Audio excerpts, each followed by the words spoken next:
Hey everyone, thanks for joining us. Today's conversation is going to be on the mind, the brain, consciousness, memory, free will, all that sort of activity that takes place between our ears that we've struggled as a species to understand over the course of millennia. And I'm so pleased to have one of the world's experts on these topics joining us for this conversation. That's Paul Bloom, who is a professor of psychology at the University of Toronto and professor emeritus at Yale. He is well known for his research on the nature of morality, empathy, pleasure, and the development of the human mind. And he's joining us now from Toronto. Welcome, Paul. It's great to talk to you, Brian.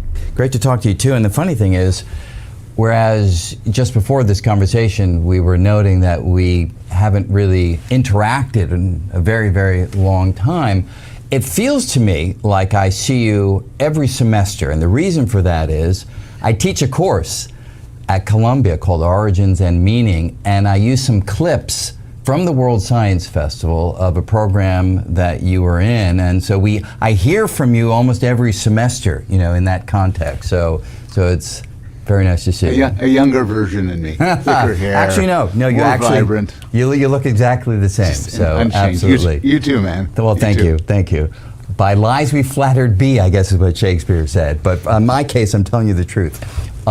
So I thought we'd jump in with the most difficult question, sort of jump into the deep end, if you will, which is, of course, you know, David Chalmers, 30 plus years ago, coined this phrase called the hard problem of consciousness, where he basically said, you know, the functioning of the brain, that it can do various things, keep our heart beating, keep our lungs breathing and so forth. Those are difficult problems, but we can kind of see a way that will figure out the underlying mechanism. But when we think about the fact that we have these inner worlds that exist inside of our minds that somehow are generated by mindless, thoughtless particles, how can that come about? And so where do you think we stand on this hard problem of consciousness? I think we don't know the answer. I think we don't know the answer, and it's not merely a problem where I feel in 6 months, in a year, we'll kind of figure it out. Not only don't we know the answer, we're not even sure what an answer will look like. We're not sure what it would be like to have solved the mystery of consciousness. I'm a psychologist. I'm very interested in what we know, and I think my field has made some great discoveries.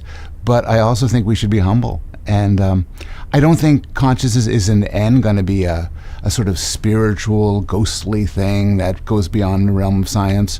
I don't think it's an illusion, like some people will say. I think it's a very real phenomena, and the most real phenomena we could imagine, the idea that we feel pain and pleasure, we experience, you know, the world, we're awake. But it's just really, really hard. And it's something we're struggling to explain. And it really matters. It matters because, for instance, without a theory of consciousness, it's hard to determine for sure what sort of creatures are conscious and what sort of creatures aren't conscious. You know, I often wonder, I don't think ChatGPT is conscious yet, but would a more sophisticated version, maybe with a robot body that walks around, would that be conscious? How could we know? And so it really matters to get clear on this, and we're really far from answering it. And it's really tough, as you say, to know, because look, I am assuming that you are conscious and you're making the same assumption about me, but it's something that we just base on external appearances. I can't get inside your head and you can't get inside of mine, right? It's weird, isn't it? Like it's consciousness, one of the sort of fascinating things about consciousness is that I can't show you my consciousness. I can't know for sure that you're conscious. You can't know for sure I am. But at the same time, it's the most certain thing in the world. I mean, the philosopher Rene Descartes pointed out, I could doubt all sorts of things. I could doubt that there's a person in front of me. I could say, maybe this is all a dream. But I can't doubt that my knee hurts. I can't doubt that there's something it feels like to be in the world. It's the most immediate, certain thing, but also the most mysterious. Yeah, totally. And so I agree with you that in the end of the day, I do not think that the answer is going to be some kind of mystical, spiritual thing that goes beyond the physical. But what makes you as a psychologist so confident in that statement? Maybe I'm too confident. I mean, most psychologists are what we call materialists. We think that everything we do, our decisions, our experiences, are the product of our physical brains. It could turn out that this ends up being mistaken. The one reason I'm so confident is that all of the evidence so far has turned that way. So we have some idea where memories reside in the brain. We have some idea where specific emotions are activated in the brain. We could watch the brain respond to things in real time.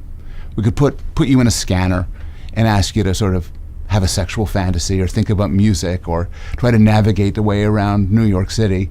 And we could look at your brain activation and say, he's doing this, he's doing that, he's doing that. Some people say we're not far from getting to a point where we put you in a scanner while you're dreaming, and we say, he's dreaming about this. We could see this in real time. Now, this doesn't prove materialism. It's possible that the brain is active, but some other immaterial realm is active as well. But I think simplicity, parsimony, suggests that the brain does it. And another consideration is, hundreds of years ago, you might have been skeptical that a physical thing could be intelligent, that could do interesting, solve mathematical problems, mull over possibilities, understand language. But now we know physical machines can do this because we have computers. And so the idea of a physical machine, a material body that can think without a spirit, is we know that that's possible, and it's very likely we are such things. Now, the question of a consciousness muddies it, because we don't know if other material things are capable of consciousness besides humans and other animals. And there's a bit of a mystery. But like I said, my faith is we've done so well with this assumption that our psychologies could be explained through reference only to the material world. I don't see any reason to expect this to sort of fail on us sometime in the future. So if you had asked me, and people have, even though I'm not a psychologist, the very same question that I just asked you, my answer would not differ that much from the one that you gave. So we're really on the same page. But there are people who come back at me, and presumably back at you, with the statement of, that's just hubris. Because everything that you're talking about with, intelligent machines doing calculations, playing chess, bidding us a go, that's all just the output of a certain kind of processing. But what makes you think that the inner world that seemingly for human beings accompanies that, why would that also abide by the same kind of physicalism? So do you get that? And at some point, do you throw your hands up and say, yeah, I got to give it to them, we don't know for sure, or do you go further? No, I will give it to them that we don't know for sure. I will say about what you just said, to modern sensibilities, your response makes perfect sense. And what's the big deal? A physical machine can play a game of chess, can add up numbers. It used to be that philosopher would insist these cognitive capacities of reasoning and understanding and memory, no physical thing could do this. You need an immaterial soul. There was a bit of hubris there too. That turned out to be wrong. I guess what I would say is to give these critics, their due. They might be right, but I don't see any way of going forward other than proceeding as if our scientific assumptions of the material world, assumptions about cause and effect, of things being amenable to experimental study, that these things are right. We'll continue this way. We might reach a hard stop at some point, or we might come across evidence for miracles or out-of-body experiences or life after death that shake everything up. And I think we should be receptive to that. But I think going as we've gone, hoping that what's succeeded in so many other domains would go on to succeed for subjective experience. I think that's the best way to go, and be properly sort of humble that we might end up failing. Right. Now there are people like David Chalmers, and probably others too, I don't know the field that well, who, when trying to make progress on this question and sort of running into the kind of brick wall of, you've got these particles, these ingredients. In my eyes, as a physicist, I always go right down to the particles, but people can go to whatever level of structure you want, that the ingredients don't seem to have conscious awareness. So when you put them together, like, how do you get conscious awareness? Well, it's a puzzle, so maybe we're wrong, and the ingredients do have some kind of proto-conscious awareness, and only when you have enough of them together in the right configuration do you get sort of macroscopic consciousness as we humans experience. Does that hold any interest for you? I don't know. I mean, this connects to your day job, where I've spoken to people, physicists, who say, well, don't you understand? Atoms are conscious. Elementary particles are conscious. They have a little consciousness. And when they add up and turn out in brains, they get into a big consciousness. And to me, this is madness. To me, that consciousness, whatever it is, and maybe whether it requires physical brains, whether it could be made out of metal, requires some degree of structure and complexity. And what you just said, in some way, here's where the analogy with intelligence is a good one. So you said, how can unconscious things, when combined in the right way, give rise to consciousness? It's a very good question. But here's another question. How can unintelligent things, when wired up the right way, give rise to intelligence? Well, we know it can. And the theory of computation, the theory of computational neuroscience, exactly explains how it can. Anybody who constructs a computer that could play chess or can nowadays, beat me in an argument, nobody denies that the way that computer was constructed is by taking little chunks of metal and slamming them together in the right way, and boom, from the structure of it comes intelligence. So my hunch is that the same story will be true of consciousness, and that the sort of panpsychism view that everything in the world is conscious, I don't know. It sounds a little bit bananas to me. I don't want to be critical of people, but it sounds a little bit bananas to me. But but of course, like we both agreed that you would ascribe consciousness to other species, dogs, Yes. cats, and so on. Is it therefore a continuum that stops at some point? Maybe with living systems, there's no place beyond that where the notion of consciousness is applicable? Yeah, I think humans are plainly conscious. At least one of them is, and cups aren't. Not the slightest tinge of consciousness. No, and it matters, because if I break a cup, if it's your cup, I'm sorry, but I'm not sorry for breaking the cup for the cup itself. No one was harmed in breaking the cup. And then you deal with all of the myriad creatures in the world, including human babies, and fetuses, embryos, and I think that there's some consciousness there too. Experiences of pain, reactions to things. And it does seem to be a continuum where I would think that a dog doesn't have the full consciousness of an adult human and has more consciousness than a cockroach. And then there's a point where it just runs out. And where the point is, I don't have the foggiest idea. We just use sort of common sense and intuition. I don't think an amoeba is conscious. But if one of the reasons why we so desperately need a theory of consciousness is to answer these questions. How conscious is a pig or a cow? And how conscious is a fetus or embryo? Because these questions have moral weight as well. Like, if we come 10 years from now where we have AI servants, if they have the consciousness of a toaster, that is no consciousness at all, you do whatever you want with them. You could use a toaster however you want. But if they have some sort of consciousness, even a different sort than ours, then they're slaves. Then we shouldn't order them about. We have to respect them. We can't turn them off at will. So the questions of consciousness, they seem like this sort of airy, philosophical, freshman dorm sort of questions, but they really matter. Yeah. And so I've little doubt that we will have those AI systems in the not too distant future. How will you handle that? Will you just assume that they aren't conscious? I think intellectually, my bet is that they aren't. They lack the sort of complexity of consciousness. They're, glorified autocomplete, stochastic parrots, all these epithets we use to describe how stupid they are. But when they become more and more human-like, and when we give them bodies, and when they're at some point, if this would ever happen, they're indistinguishable from people, such that, you're talking to me, but surprise, at the end of the interview it's revealed that I'm a robot. I think it's going to be irresistible to see them as conscious beings. We are evolved by natural selection to see agency and thought and desires and pain in other creatures like us. And as soon as the AIs resemble us, and right now they resemble us in a way that they could talk to us, they sound like us, but once they resemble us physically, I think it's going to be irresistible not to see them as conscious. And whether or not that's right or wrong is a really hard question. But to answer your question, yeah, once we have robot AIs, I think I'll see them as people.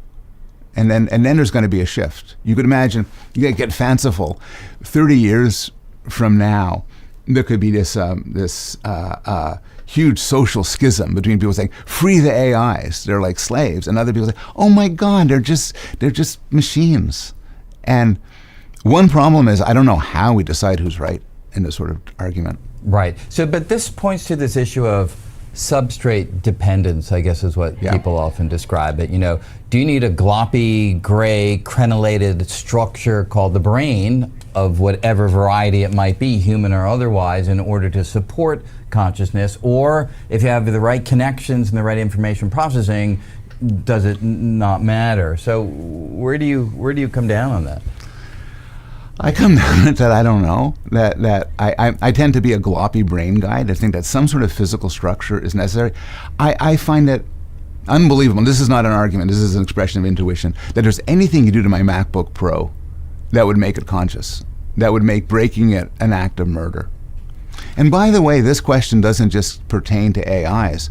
A lot of people talk about the idea of taking all of your neurological structure, uploading it into a computer, that it captures all the information that's you. And then what they'll tell you is, and that's you. Congratulations, you're immortal. Your conscious experience lives on in a computer. And I think, is that really true? Or is it just, what if instead of a computer I just put in a big book? Would the book be you? It seems incredible. And when you say put it in a book, you mean put the information in a static book. Exactly. Right. So is it that because it's static, it doesn't get to be you? The problem of thinking about consciousness and getting involved in these debates is, no matter what option you choose, it leads you to ridiculous conclusions. I find the idea that a MacBook Pro can be conscious to be a ridiculous conclusion. But I also find the idea that only a creature with this kind of brain could be conscious. And so no such thing as an intelligent Martian, no such thing as a conscious robot, also to be ridiculous. So we started a discussion on psychology, and you immediately focused it on a part we know the very least about. Yeah.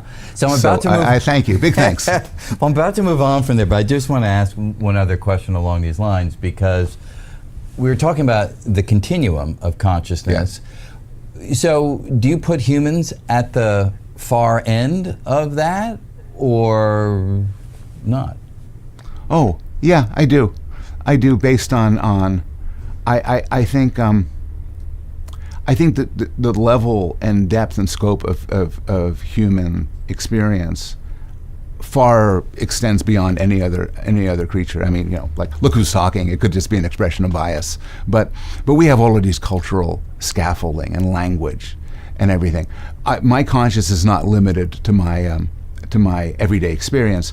I could read Anna Karenina or watch The Sopranos and cry. I can imagine all sorts of things. People have depths of experience that are extraordinary. I think within humans, there's also a range of sort of the extent of conscious experience. Some people can feel more than others. I'm a developmental psychologist, and I think the consciousness of you and me is much more than when we were 5 years old, and certainly more than we were babies. Whether or not that's there to stay brings us back to AI. I don't think it's difficult to imagine an AI that's smarter than us in any way you measure it. I'm not sure, we're not there now, but in principle, I don't see why we can't get there. Can we get to an AI whose consciousness is so powerful and vast and rich, it makes ours look like, well, I don't know, what we are to a cockroach? I don't know. Yeah, and that's of course what some people find terrifying, that Yes. we might just be irrelevant to a world in which this kind of intelligence, conscious or not, exists. So that's a topic for another conversation, the frightening aspect of that. But so you mentioned, babies and the consciousness that they have and how it develops ultimately to the consciousness of an adult. What about knowledge, though? So your work has established, I gather, that the blank slate notion that this is an empty vessel waiting to be filled by experience is really not an accurate depiction of what the human brain, or perhaps the brain of any species, is really about. Yeah, I don't want to pretend there's a consensus here. So I have a certain view which comes under the sort of a label of strong nativist, where I think babies have an extraordinary amount of understanding of the world, that we've evolved through natural selection to have an understanding of physical world, the social world, even morality, that there's this innate built-in core. Some people say that this is too strong, that the knowledge of a baby is weaker. But what I think nobody denies by now is that the blank slate notion is mistaken. Nobody thinks that, as Skinner did, that there's no difference between a human brain and a rat brain and a pigeon brain. Nobody believes, as Skinner did and as the sort of empiricists through history believe, that everything we know is a product of experience. There's enough experimental demonstrations by people like my advisor, Susan Carey, who's now at Harvard, or Liz Spelke, her colleague, that these extraordinary demonstrations that young babies understand how objects behave, how they move across space and time. They have some rudimentary understanding of people. And how do they get that? How do they get that insight from a baby? Oh, so cool. Babies can't do much. You can't ask them. They can't follow instructions. But they can do certain things. They could generate brain waves, and some studies have done sort of little baby fMRI or baby brain scans to see what's happening. But most of the work has come from looking time experiments. And so certain things about babies. Babies often tend to look longer when they're surprised at something. So here's a simple experiment. You can't ask a baby, do you expect unsupported objects to fall down? Can't. But you can do an experiment where you take a ball and you release it and it falls down. Or you take a ball and you release it, and because there's a hidden wire, it stays there. You do this with a baby of a certain age, the baby will look longer. And do you think that's coming from the experience of that baby having seen things fall? Or is there some built-in module or something which is like the gravity module, and if something disobeys it? So for gravity, I think there's a lot of debate about that. For other things, I think there's a very strong evidence for a built-in module. And the sort of thing I'm thinking of would be the understanding that objects persist when they're out of sight. So, you take an object, you put it behind a screen, the screen drops, babies expect the object to be there. If it's gone, they're surprised. And one reason why I think that stuff shows up is part of our sort of built-in equipment is that it shows up very early, and it shows up in other species as well. So for instance, there's some experiments done with newborn baby chicks, just brand new newborn, finding that they have expectations about objects and how they behave. And that can't be explained through experience. And in some way it shouldn't surprise us. Animals have all these physical adaptations for dealing with the world. Is it so surprising we come in with sort of expectations about cognitive, intelligent expectations about how things should work and how people should act?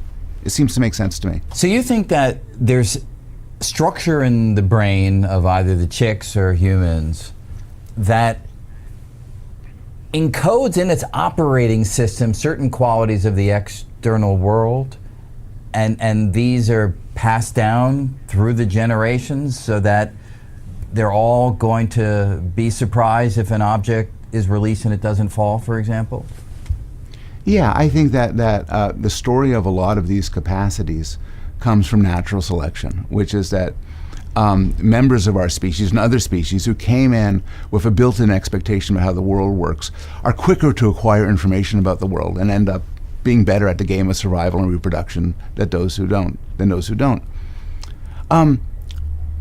It may not just be features of the world in a sense of sort of what one would perceive. It may be other things as well. So we're very social animals, and some of the sociality may be built into us. And you might not say that's not in the world itself, it's in the sort of world we create.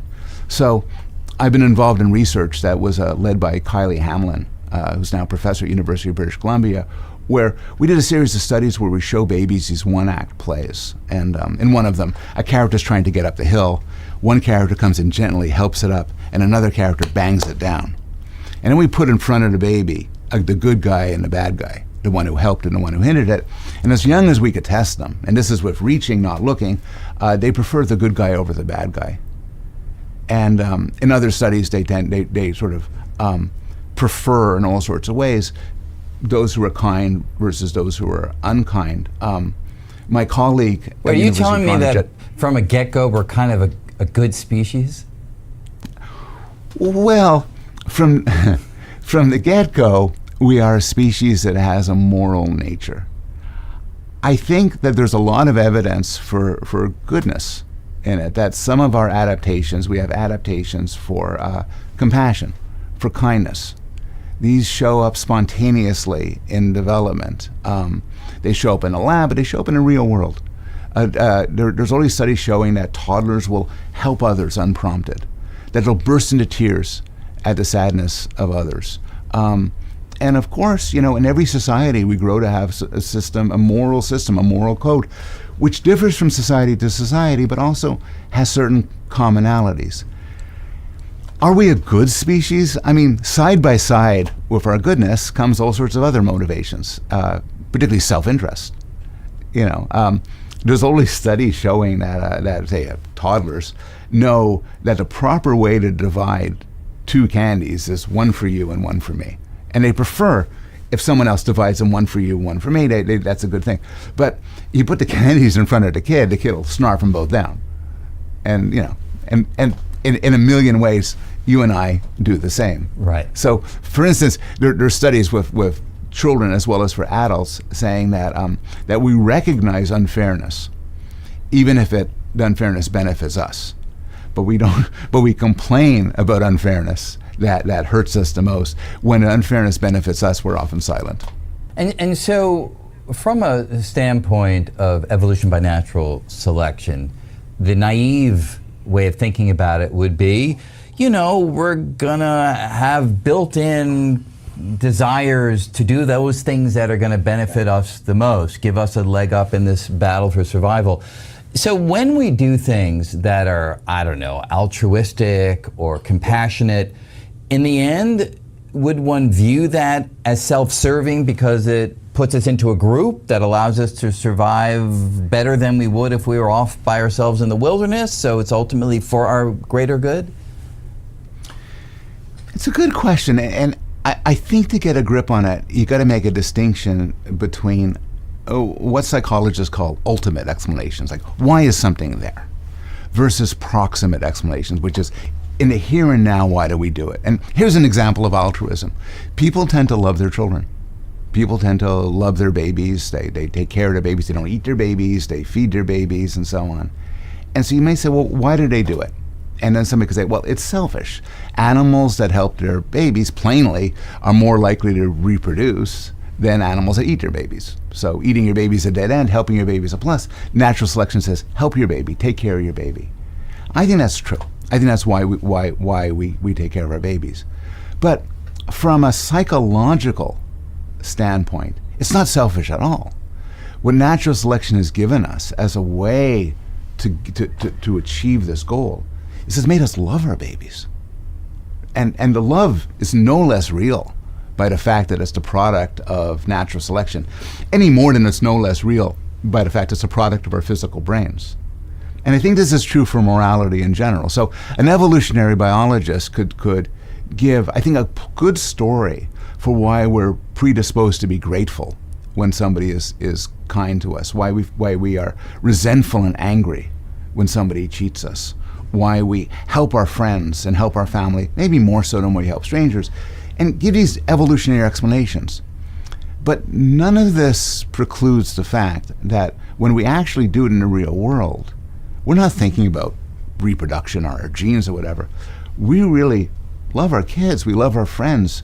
We really feel gratitude. We really feel anger, righteous anger, when we see unfairness and cruelty.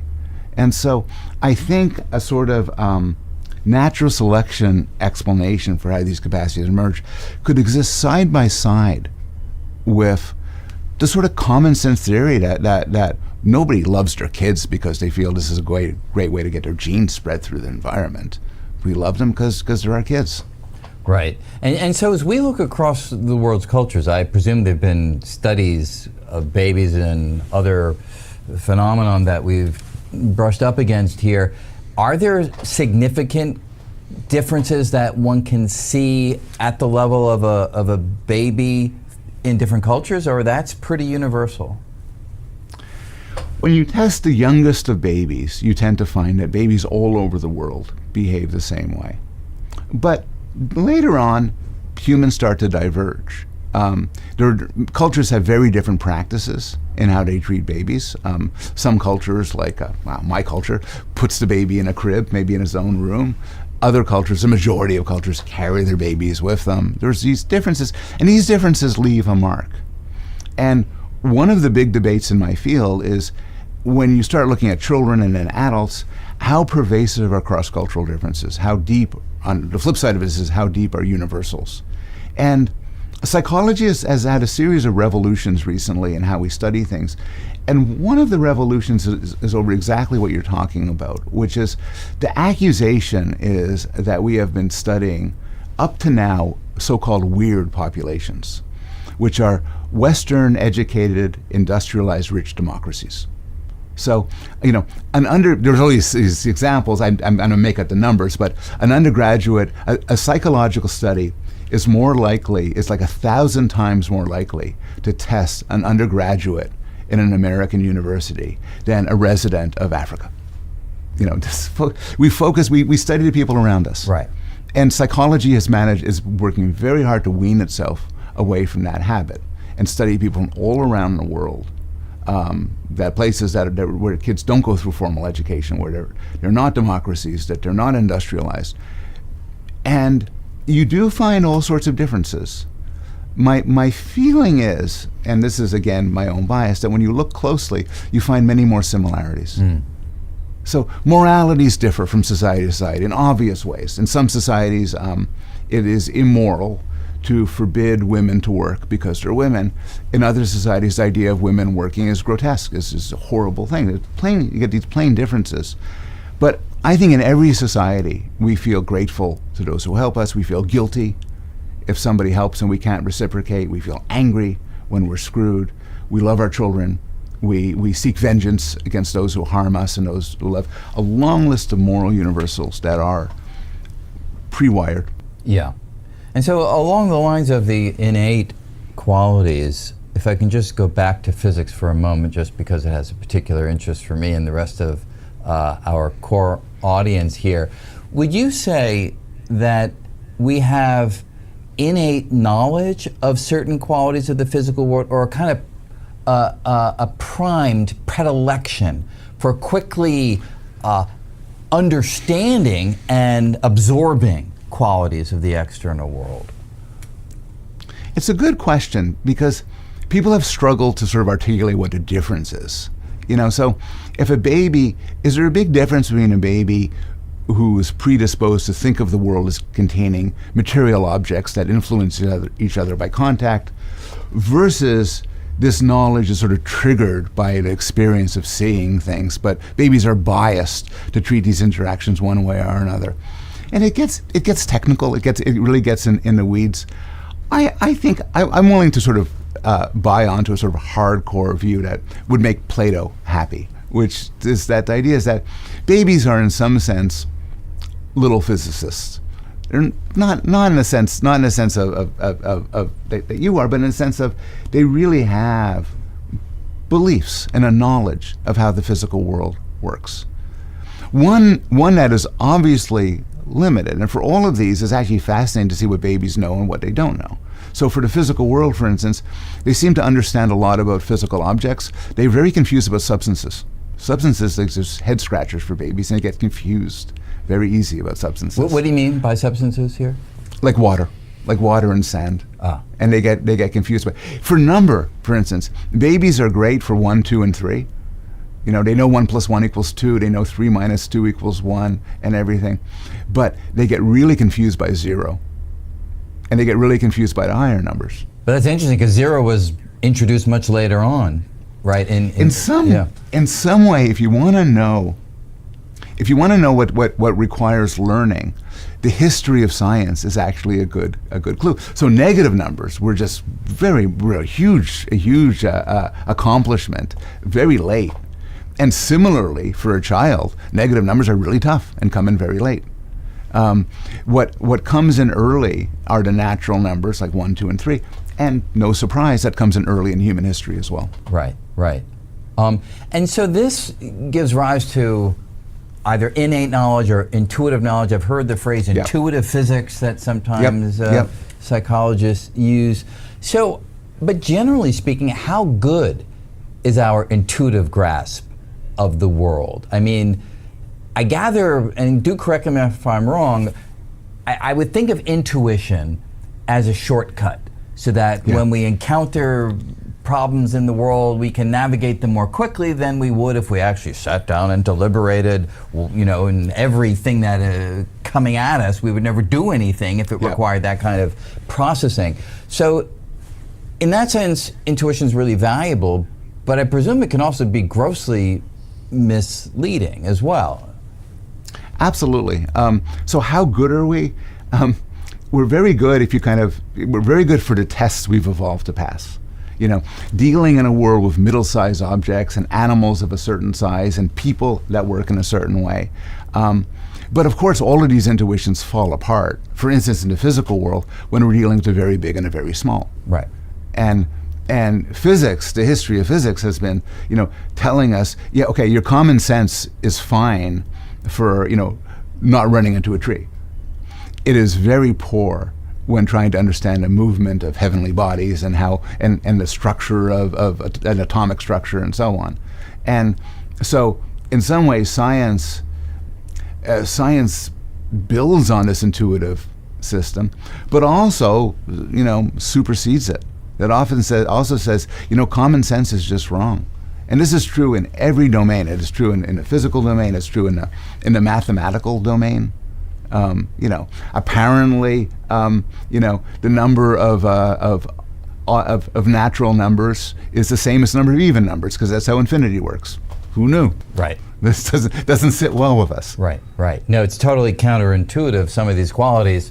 Oftentimes when I lecture at a general level, or even when I teach my technical classes, I emphasize to the students that point that you're making, that your intuition emerged so you could navigate the everyday world of common experience. Why would you think that if you go beyond that to the very small atoms or the very big or the very fast, going near the speed of light, why should your intuition be any good? That's right. If we regularly traveled near the speed of light, our intuitions would have been different. But no, this is not a normal state of affairs. I gotta since you beat me down with consciousness at the beginning, I gotta tell you about the great success story in my field, I think, and this is the work of Danny Kahneman and Amos Tversky. Kahneman passed away at the age of 90 a while ago. He's one of our few Nobel Prize winners, and the work he's most famous for is what we're talking about, is this time not understanding the physical world, but understanding of probability, understanding of capacity for reason. And it's a similar story where he and his collaborator Amos Tversky really convincingly demonstrated that we have these rough and ready heuristics that really help us make it through the world. So one such heuristic is, if something is really salient and you hear about it a lot, assume it's frequent. Then for 99% of the history of our species, that was a great heuristic. But in a world of news media, it fails us. So people radically overestimate the likelihood of plane crashes and being attacked by a shark, because when these happen, it's all over the place and it's on the front page. When somebody dies of a stroke or in a cross-country car ride, nobody puts it on the front page of the New York Times, so people think it's much less frequent than it is. So again, you have the same sort of story that we're talking about, where natural selection wires us up to do extremely well for the sort of exam that we're training for. But then you take it to the real world, particularly the modern world, and it often falters. But is that the key there? Is it the fact that these brain qualities, these intuitions, were shaped by evolution, by natural selection on the African savanna, 50,000 generations ago or whatever it is. And then you come to the modern world, and we haven't changed all that much. But now, when a plane crashes, it's on television and it's on news, and that wasn't the way it was back then. Presumably, you didn't get information of everything from around the world, and so whatever it is, the module was shaped in a different world, and yet we're still using it. I think there's a million examples just like that, and it's not just our understanding; it's our feelings. So, in the world in which we evolved in, for almost all of it, if you disrespect me, I gotta respond. I gotta come back at you, because if you disrespect me, everybody sees you disrespect me. My status could drop. If you find you could get the better of me today, you'll get the better of me tomorrow. I have to address it, so I get angry. I try to retaliate. But if I'm driving on I-95 and some jackass cuts me off, none of that applies. We're strangers. I'm never going to see him again. There's no logic to it. But my Stone Age mind says, uh-oh, threat to my status, disrespect, anger. And before I know it, I'm kind of chasing him down and honking my horn. And so with that knowledge, just as an individual, does that help you not put your foot on the gas on I-95? I mean, it's a deep question, because sometimes knowing that that something is the product of evolution, but doesn't apply here, does help us override it. Sometimes we can, for instance, think mathematically about problems and put into a statistics program rather than trust our gut. Sometimes we have the self-control to say this is unreasonable, but it's hard. I mean, visual illusions don't go away even once you know what causes them. And somebody cuts me off, I might still get angry. It's hard to shut these things down. I mean, some people argue that certain great traditions in the world are in some sense at war with natural selection. So Robert Wright talks about Buddhism and says that, it is so fundamental to us to have these deep desires and attachments. And the techniques of Buddhist meditation, sort of, mindfulness and detachment, are attempts to sort of, fiddle with the system, unplug certain things and jury rig it so that in some way fighting against these evolutionary mandates. From the standpoint of morality, we have evolved to love those in our tribe so much more than strangers. But moral philosophers like Peter Singer would say, yeah, but think about it. It's not, if you think about it and apply your logic and rationality to it, you shouldn't be doing this. Now, none of this is going to make me love a stranger like I love my sons. But it could make me reflect upon it and think, yeah, but I got to understand that from the standpoint of an objective standpoint, the life of somebody living in sub-Saharan Africa is just as valuable as the life of my beloved son. So I think, long-winded answer, but I think through rationality and reason, sometimes we can override these evolutionary biases. But not easy. Not easy. Yeah. Not easy. Most people don't do it, and most people don't do it all the time. I bet a lot of times when you're crossing the street, you don't think like a physicist, and you just use this innate module and everything. You'd probably be dead by now if you sort of started to mull over the exact trajectories of things. Yeah, I often joke to my students that those of our forebears, say on the African savanna, in the early days, who stopped to think about black holes and electrons and quantum physics, they're the ones that got eaten, and that's why we don't have those qualities of the world in our intuition, because they were not just not selected for, but they were anti-selected for. If you thinking about the wrong thing, you don't see that lion that's about to eat you. That is for sure. Natural selection has no patience for Hamlet. Exactly. And the great philosopher Jerry Fodor talked about modules, and he said modules are evolved, built in, but also they're often fast and automatic. And he quotes the poet Ogden Nash, who wrote, "When approached by a panther, don't anther." Move fast. Yeah, that's good. That is good. And so we have a sense, I guess, of why certain things are in our intuition and why, for instance, we may have wrong intuitions. What about wrong memories? I know this has been an area of research as well. Our memories are like everything, right? For us as an individual. it's how we define ourselves, it's how we evaluate ourselves. It's all based on this past set of experiences. How reliable is our memory of those experiences? So occasionally, in person and online, people pick fights with me because I wrote a book all about psychology. I'm kind of a booster of the field. And they say, you guys haven't discovered anything. You guys haven't discovered anything that's surprising or interesting. And I have certain examples to prove it wrong. One of them is babies, which I think people are often surprised at how much babies know. But another is memory. There's a very common sense conception of memory, which a lot of people have, which is like, it's like a video recorder. It's like you constantly have your iPhone out, you're recording everything. Everything gets in there.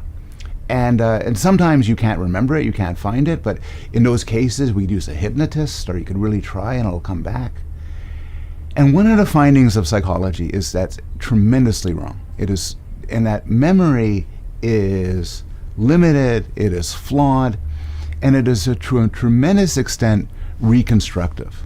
And what I mean by that is the memories you have from an experience will be shaped by your goals, by your expectations, by the question that they're asked. Classic experiment was you show people a video of a school bus and there's an accident, and you say to half of them, I have some questions for you. And one question is, did you see when a school bus, hit the wall? The other group gets something like, did you see when a school bus smashed into the wall? Then an hour later you ask, how fast was the school bus going, do you think? And people who were asked about the smashed said it's going faster, because that sort of said, oh, it's smashed, it must have been going fast. And in everyday life, I often have people who tell me, oh, let me tell you this happened to me 2 years ago. And it's word for word detail and everything. And I immediately, it's totally wrong. It may have never even happened. I was once at a party, and I told what I thought was a very funny story about something that happened to me. And on the way back, my wife, very gently, she didn't tell me at the time, said, it didn't happen to you, it happened to me. I said, you sure? But she told me the story. It's a good story. Put in my little part of my brain called good stories.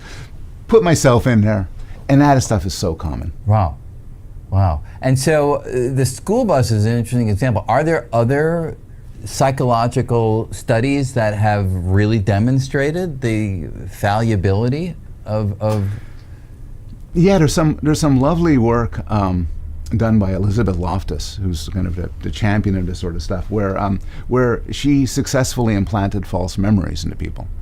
And it doesn't always work with people. Some people are very robust against it, but some people are suckers. You could implant a false memory very easy. But she basically asked these people questions about different life experiences, some which they really had. She had questioned them before and questioned their parents, and some which never happened.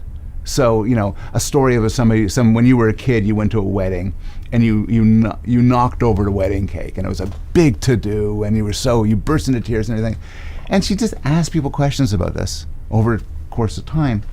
Then later on, they remember it, and they remember it crystal clear. And there are so many real-world cases, and this is sort of the practical application of psychology, where, the cops believe you did it.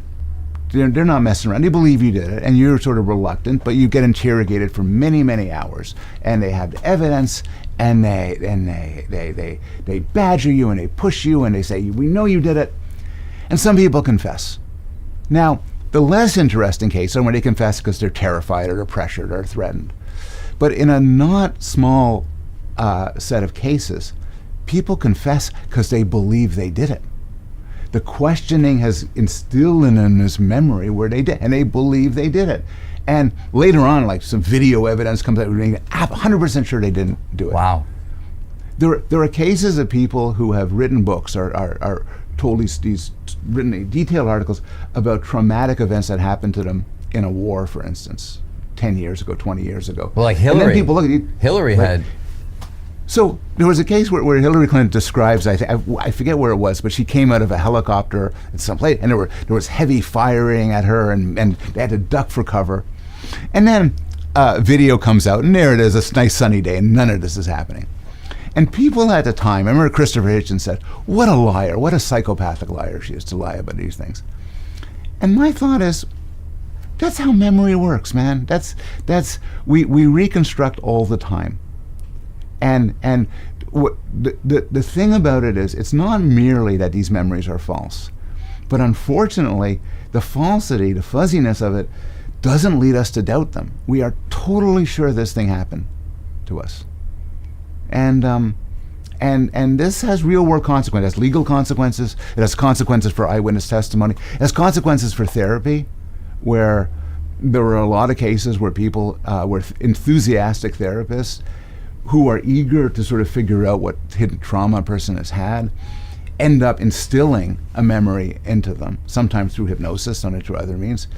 They don't intend to do this, but this stuff could be terribly harmful. People have left therapy believing that they've been victims of terrible crimes, and it proves to be entirely not true. But that's how memory works. And so you mentioned though that there are differences. Some people are more robust against implanted memories. I presume some are better at actually remembering what did happen. And yet, in the legal system, as far as I know, there's no vetting of witnesses, right? So would you suggest that there needs to be some kind of preliminary assessment of how good a potential witness is at recalling things from the past before they're on the stand and making statements that can affect someone else's life? I don't think we have good tests for that, but what we do have, and what's been sort of transforming the legal system so much that we don't even remember a time before that, is much more robust tests of memory. So, back in the day, if somebody, stole my wallet, I don't know, maybe they dragged the suspect in front of me and they say, is this the guy? This is a terrible way to do things. Because yes, it is, with total confidence. Now, we have lineups. And a lineup is, as a scientist, a lineup's a great method, because a lineup is a test against randomness. If I really don't remember, I should be random if you chose people who look kind of alike. I think eyewitness testimony is still a problem in a legal context, because when somebody goes on a stand and says, this happened to me, with total confidence, it's very hard not to believe them. They believe it, they're not lying, they're totally confident, and only a psychologist would worry, well, if it was 6 months ago, if it was, I can't, these things, you cannot really trust memories. And so do you have a sense from psychological studies, real data, I know this is an ill-formed question, but maybe take it wherever you can, like what percent of firsthand experience that people on a witness stand or just me talking to you, is there a sense of 5% of it is, or is it like 75% of it is really kind of fabricated or constructed? It's made up. Yeah. One way to answer that is 100%, where if I asked you something that happened to you yesterday and got a description of it, your best memory of it, you're going to be wrong in some ways.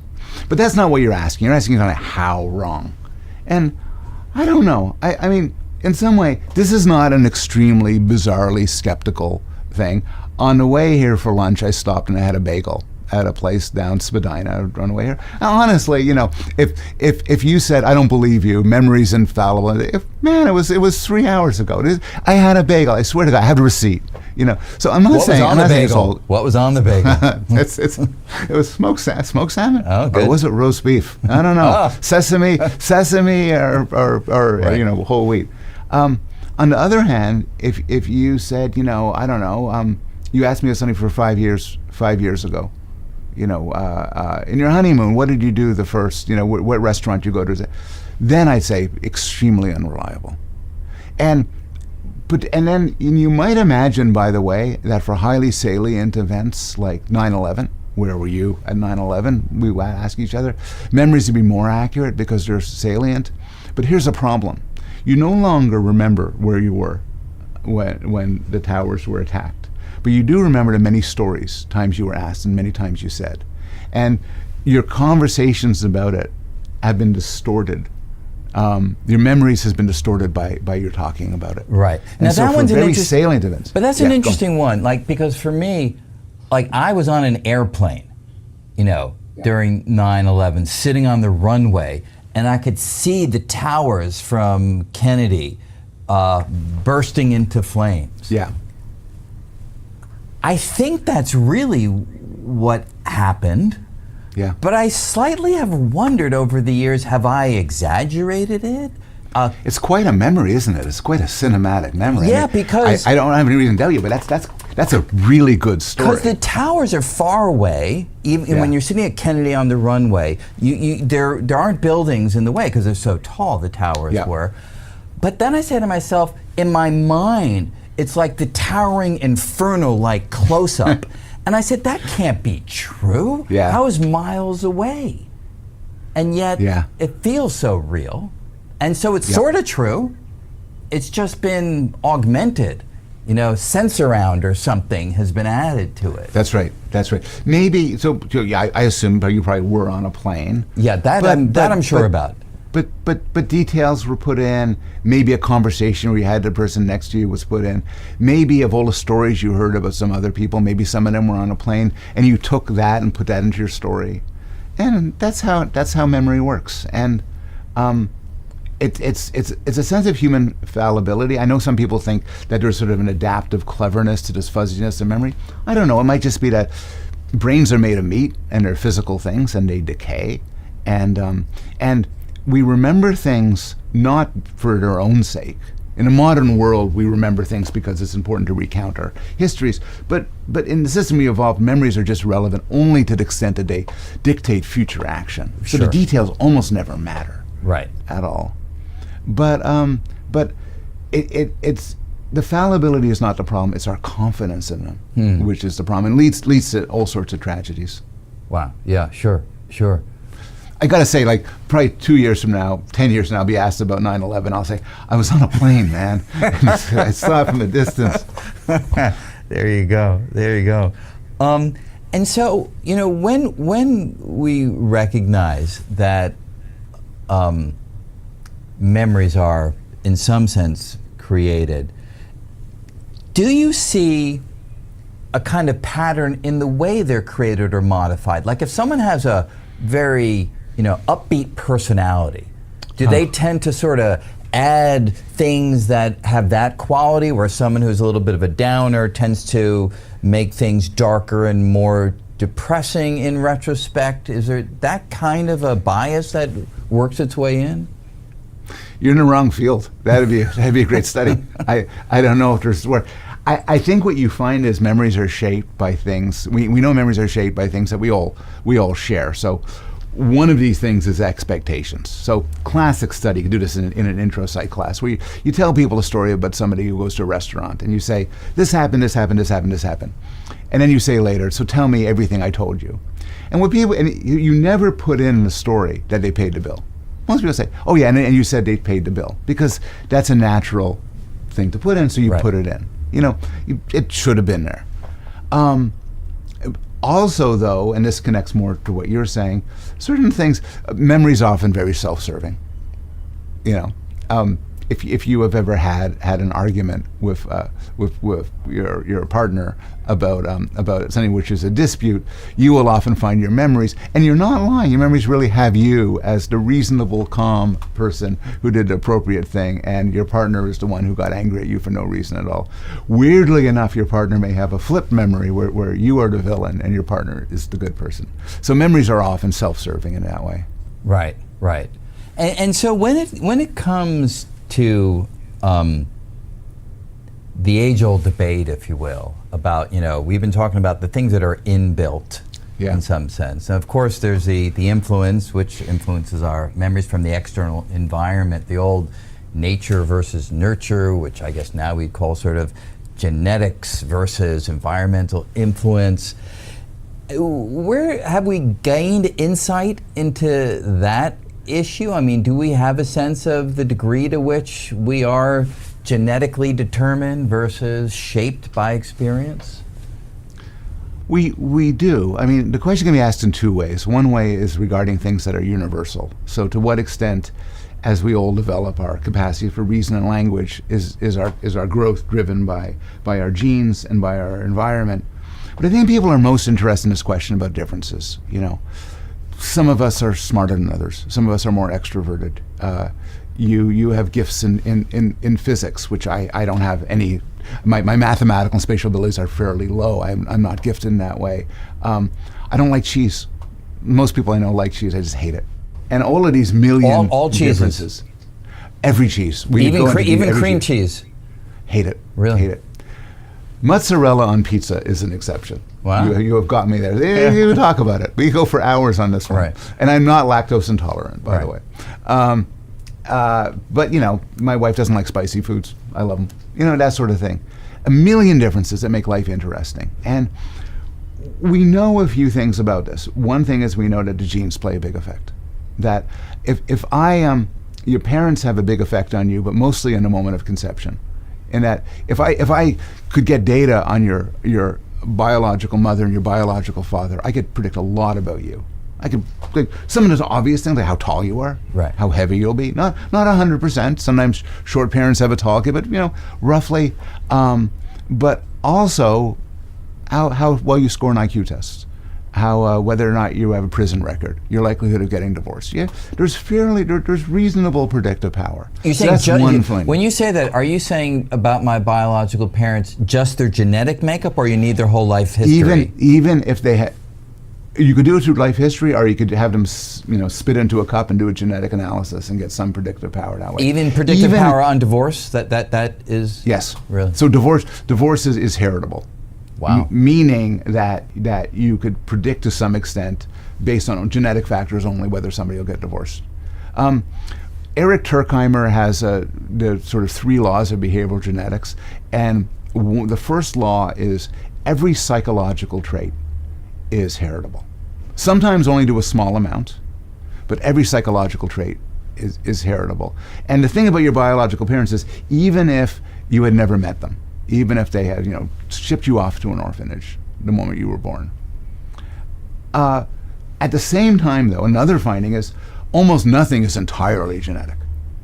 Even things that you might imagine are very genetic, like alcoholism or propensity for schizophrenia, have an enormous environmental predictor. So sometimes you have identical twins, which are fundamentally genetic clones, 99%. And one is gay and one is straight. And one gets schizophrenia and the other one doesn't. And one's a musical genius and the other one's a musical dope. So, so the genes, even this shows that the genes can't play 100% role. The rest is environment. And then the real surprise. Paul, can I ask you on that, though? Go on. Yeah. So is it an unfair and an inaccurate dichotomy to say genes and environment? I'm just, take the example of the musical genius and the musical dope that you just gave. Could it simply be other chemical aspects of the biological system? I mean, genes are not everything, after all. And so is it simply that these two twins encountered music differently or something that makes that big a difference? Or is it just more subtle differentiators in their biological makeup? Oh, it could definitely be more subtle things. So the contrast that people are interested in tends to be genes versus environment. But you're exactly, when we think about environment, we think of whether somebody got a good teacher at school, or whether somebody won the lottery, or whether somebody has a domineering parent or a permissive parent. But environment could include the prenatal environment. It could include all sorts of chemical subtleties and so on. The twins might be genetic clones, but one of them might have had a better time in the uterus than the other and got more nutrients or something like that. And that would play a role too.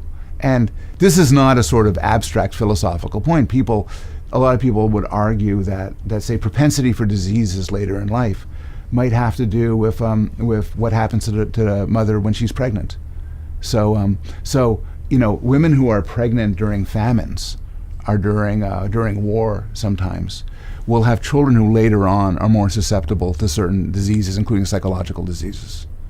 So you're exactly right to say this. When we're talking about environment, we mean something very broad. And so the twins, the differences that you have would have to be due to differences in environment, but that could include all sorts of things. So you get genes, you get environment, but one of the surprising facts, there's maybe one of the most controversial findings of behavioral genetics, isn't that genes play a big role, because everybody's learned to live with that so far. It's that there are surprisingly weak effects of parenting. So very crudely, 50% of, say, your personality is determined by your genes. So then people say, okay, but the other 50% must be whether you had a permissive mother or a domineering father or anything. It turns out the effects of parenting are often weak and non-existent. And one of the sort of surprises is, I think it's extremely important how you parent your kids. You have tremendous control over them, over how happy you'll make them, over their quality of life, over your relationship with them. But there's not much evidence that your parenting style would affect whether or not they grow up to be successful or not successful, whether they grow up to be aggressive or passive. Environment matters, but it's other forms of environment that we don't quite understand. And so if Freud had that data, I no doubt you were thinking of studies that have established the less impact of parenting than certainly I would have intuitively, back to our conversation on intuition, would have thought. That's right. If Freud would have had that data, would he have gone in a different direction? Yes. Freud was in some way an extreme believer in the power of the environment, including the parental environment. So he said that one form of parenting will make kids gay, another form of parenting will turn them into paranoid schizophrenics. He put tremendous weight over the kids, how the kids, the boys, early sexual attraction to his mother gets resolved. He put tremendous emphasis on something you probably have never heard of, called the primal scene. And the primal scene, according to Freud, is when the kid walks into his parents' bedroom while they're making love. And for Freud, this is a big thing. Like, unfortunately, I missed it, but this is a big thing, and it shapes the kids' psychologies and so on. And we could talk about this. I am a fan of Freud. I think Freud gets an unfair bad rap. A lot of my colleagues hate him and think it's just sham and a fraud. I get a hard time because I teach a whole class on Freud in my intro psych class, and people say, why do you waste your time on that man? But in this regard, Freud was, as best we know, 100% wrong. Just about everything Freud said about the effects of parents on their kids has had no evidence at all. But like presumably, Freud, for instance, yeah, go ahead. No, go ahead. Okay. Sorry, Freud, for instance, put tremendous weight over this style of toilet training for a kid. Oh, really?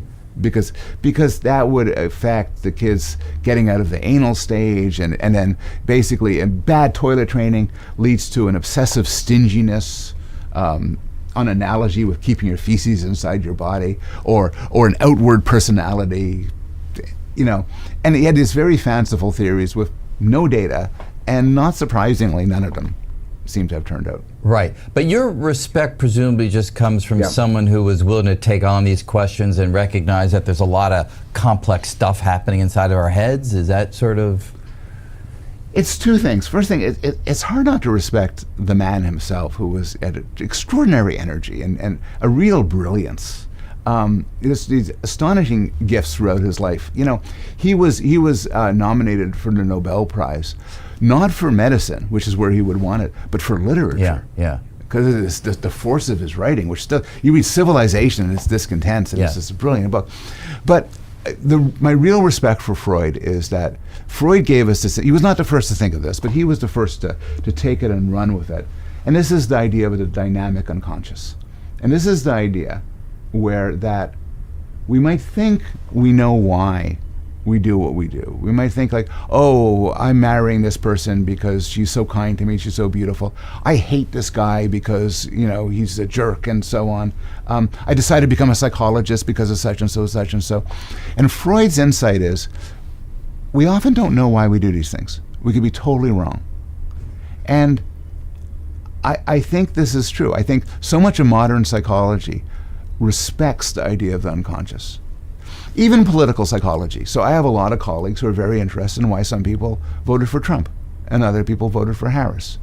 And you know what they don't do? They don't say, why'd you vote for Trump? Why'd you vote for Harris? Because they're justifiably skeptical that people actually fully know. Everybody has their own stories, but people are often influenced by forces they're unaware of.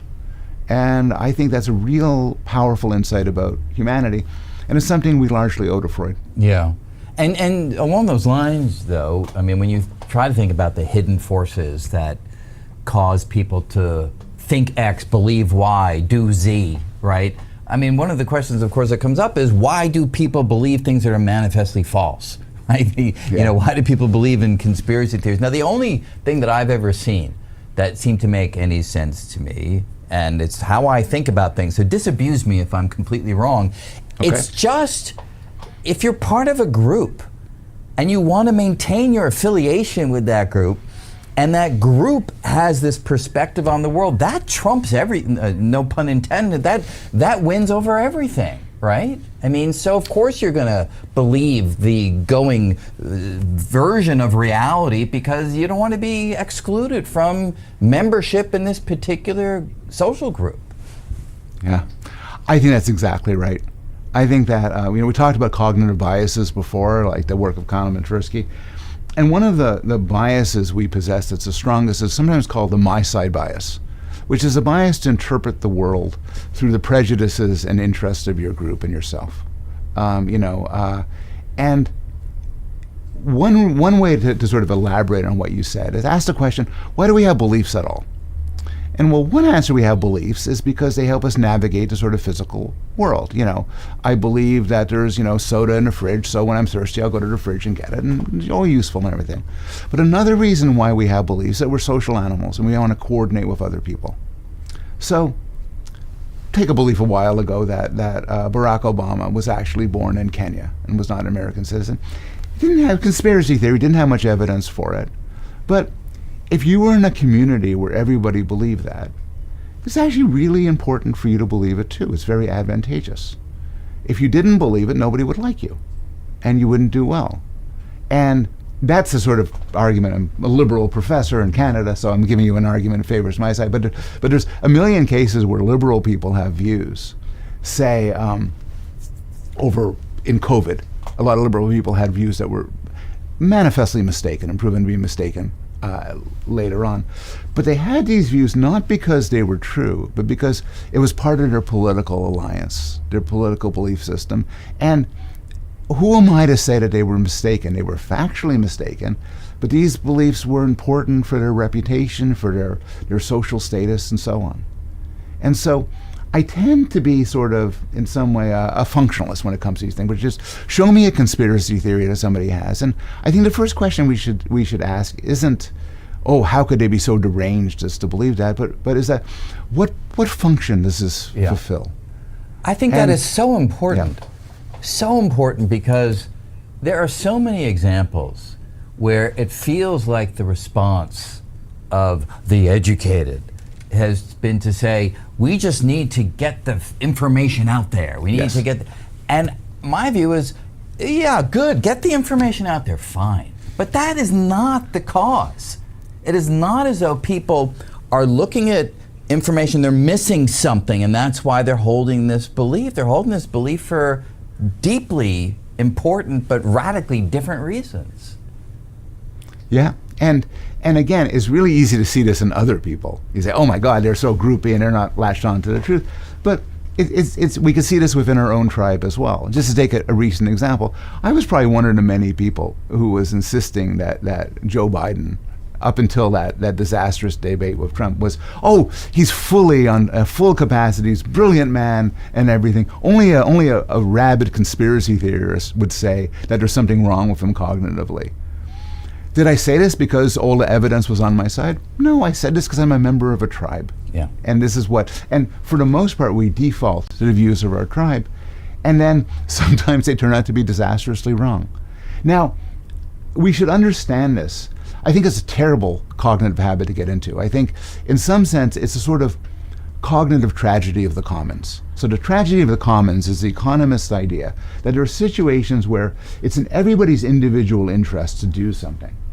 But if we all do it, in this case, like having your animals graze on a commons, the commons will become depleted and we all suffer. And this happens, and this is sort of one of the paradoxes of where cooperation and restraint and law have to come in. I think there's a cognitive version of it too, where it's perfectly reasonable for me to adopt the views of my tribe and not the truth. It's perfectly reasonable for you to do that too. But if we all do that, the world becomes manifestly worse. Yeah. And I think we should develop institutions and work harder to try to get a situation where somebody's like, yeah, I know everybody says this, But I've looked at the data, and it's that. And people don't get pilloried for it. Yeah. I mean, do you think that's realistic? I mean, because we have to, at some point, have some strategy that is much more effective than two sides becoming ever more polarized. Yeah, I don't know how realistic this is. This is, people always say this is the worst time in America, this is the worst time in America. But to some extent, this is the worst time in America, at least for things like polarization, where the political parties, particularly as Trump came into power, become tremendously polarized. Republican, Democrat, tremendously polarized. Whether polarization in itself is a terrible thing is sort of a separate question. But from what we're talking about, the polarization leads to each side, not, as the expression goes, not only having its own beliefs and priorities, but their own facts. Yeah. And so, there are movements that try to transcend this. I'm a big fan of the sort of rationalist movement, which are people who are deeply devoted to sort of evaluating their own beliefs and questioning their own beliefs and setting up an ethos of, just because the tribe says it, I'm not going to reject it. I'm not going to accept it. I'm going to question it. I don't think it's a very popular movement. So, but I would hope it becomes more popular. But it's also very difficult, right? Because if you Yes. spend all your time tracking down the evidence or the chain of reasoning that leads to a given belief, you've got no time to do anything else. So again, like with intuition being a shortcut, you've got to take shortcuts in the world of belief. And one of the shortcuts we take is, well, if that group or that person says it's true, no, 95% of the time I'm going to say it's true too, without checking. There are at least two forces here. One is what you're talking about, which is, big debate over about COVID over whether it's a lab leak or a natural origin. I'm really going to spend all the time working on it. Like, I got other things to do. My tribe says it's natural origin. I'll go for that. Right. And then the second thing is that if for some reason I did do the work and become skeptical of the view of my tribe, then they'll banish me. Then I won't get invited to the fancy parties. I won't, I won't get the awards. Nobody will love me. That's really rough. That's a high cost to pay for trying to get things right. Right. And so I'd like to be optimistic that we could kind of, just similar to other things we're talking about, override the sort of evolutionary wiring, the adaptive thing, saying, in this case, saying, go with the tribe, please the tribe, learn from the tribe, and have more of an allegiance to the truth. Right. At our best, this is what scientists try to do. This is the program of science, at our best. Right. Now, of course, a lot of people will look at modern physics, I see this online all the time, and say, it's just groupthink. They've been working on dark matter for, since the 1930s. They don't yet know what it is, and that they won't give it up because that's what the group says it has to be. Now, in a way, I get where they're coming from. It drives me a little bit crazy because we love new ideas that actually have a basis in reality. And if a better idea comes along, we're open to thinking about it and testing it and so forth. But yeah, I think, this notion of being part of a group think can be very illuminating, but it can also be misleading. So I think you just have to wield this sword with great care. Well, I'll ask you a question similar Sure. to what you asked me before. In your field, at the highest levels, what percentage would you say is motivated by an honest desire for the truth, a belief that this is where the facts have taken us, and how much of it is a desire to get awards, please your advisor, stay on scientific committees, and basically support your people? Yeah, no, look, maybe I'm naive and idealistic, but I'd say that the percent is enormously high in favor of those that are doing what they do to find the truth.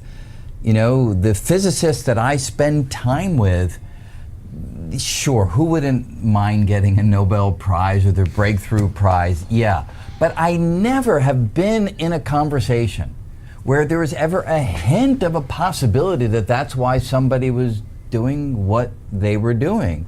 Moreover, maybe there's a half of an example, if you push me, that I could come up with where some physicists perhaps were holding to a perspective because it had held sway for decades and yet had not been awarded anything, and the idea of letting it go with, without the recognition, maybe half of a single example, maybe.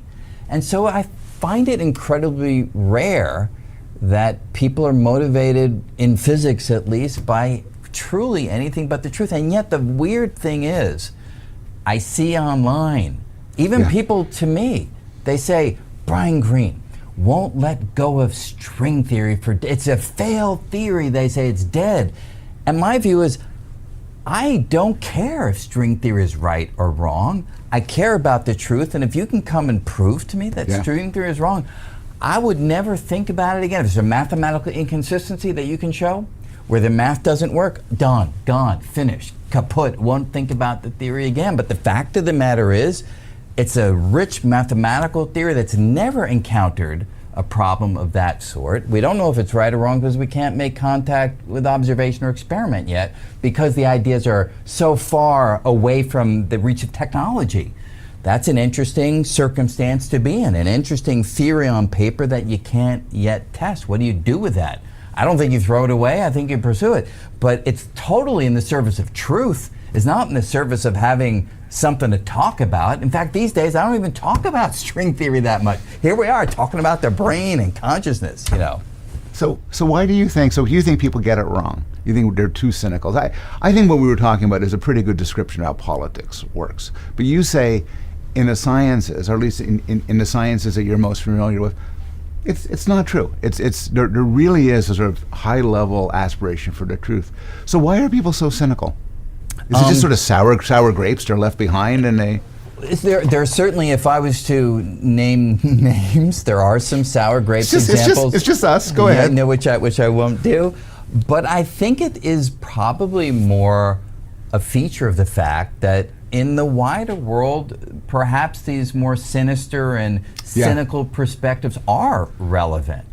You know, I don't think the current president of the United States is there because he wants to really make America better. I think the president wants to make one person or one family better. I mean, again, now I'm going to get excoriated in the comments for that, bringing in politics to our conversation about science. But if you ask me, I think that there are many examples in the real world where there are people who are motivated by things that are far from pristine, and so naturally people sometimes imagine the same thing is happening in every field. And look, there may be some physicists who fit that mold, but the vast majority that I'm familiar with do not. I mean, this may be getting a sort of a self-congratulation thing, but I agree with you. I think, you know, human beings are very smart. We have we're evolved creatures. We have all sorts of flaws and sins and self-serving biases, but we manage to create certain cultural institutions that help us aspire towards the truth. And I think the number one institution is science. And that, you know, mechanisms of peer review, open criticism, open debate, set up a situation where just because I really believe I'm right, and just because it's important for me career-wise to believe I'm right, I'm now surrounded by a bunch of people with their own motivations to tell me I'm wrong, and I got to listen to them, and I got to respond to them, or nobody will respect me. Now, immediately people say, well, we're being naive, and we should say there are countless cases of scientists who have been proven where this model does fall apart, where there's cronyism and status love above and beyond. Sort of, we focus on status, not the quality of ideas. Yeah. But we're fallible creatures, and this institution of science, I think, is one of our, maybe the great success stories of our species regarding finding truth. Yeah. No, I mean, we maybe are preaching to the mutually converted, but we're just congratulating each other on how pristine we are. Keep on going. Another arena that I know that you've spent time thinking about and have a somewhat unusual perspective on is the notion of empathy and the role that empathy can and should and does play in human relations. So can you take us through some of your thinking on that? Yeah. So I wrote a book a while, 10 years ago now, called Against Empathy. And that's an unusual phrase, right? It was an unusual phrase. The subtitle rescues it a bit. It's called The Case for Rational Compassion. So if you just read the title, you might think I'm a psychopath of some sort. But no, rational compassion, that sounds a bit nicer. Right. The book focused on the question of how to be a good person. And what is it when we are good people.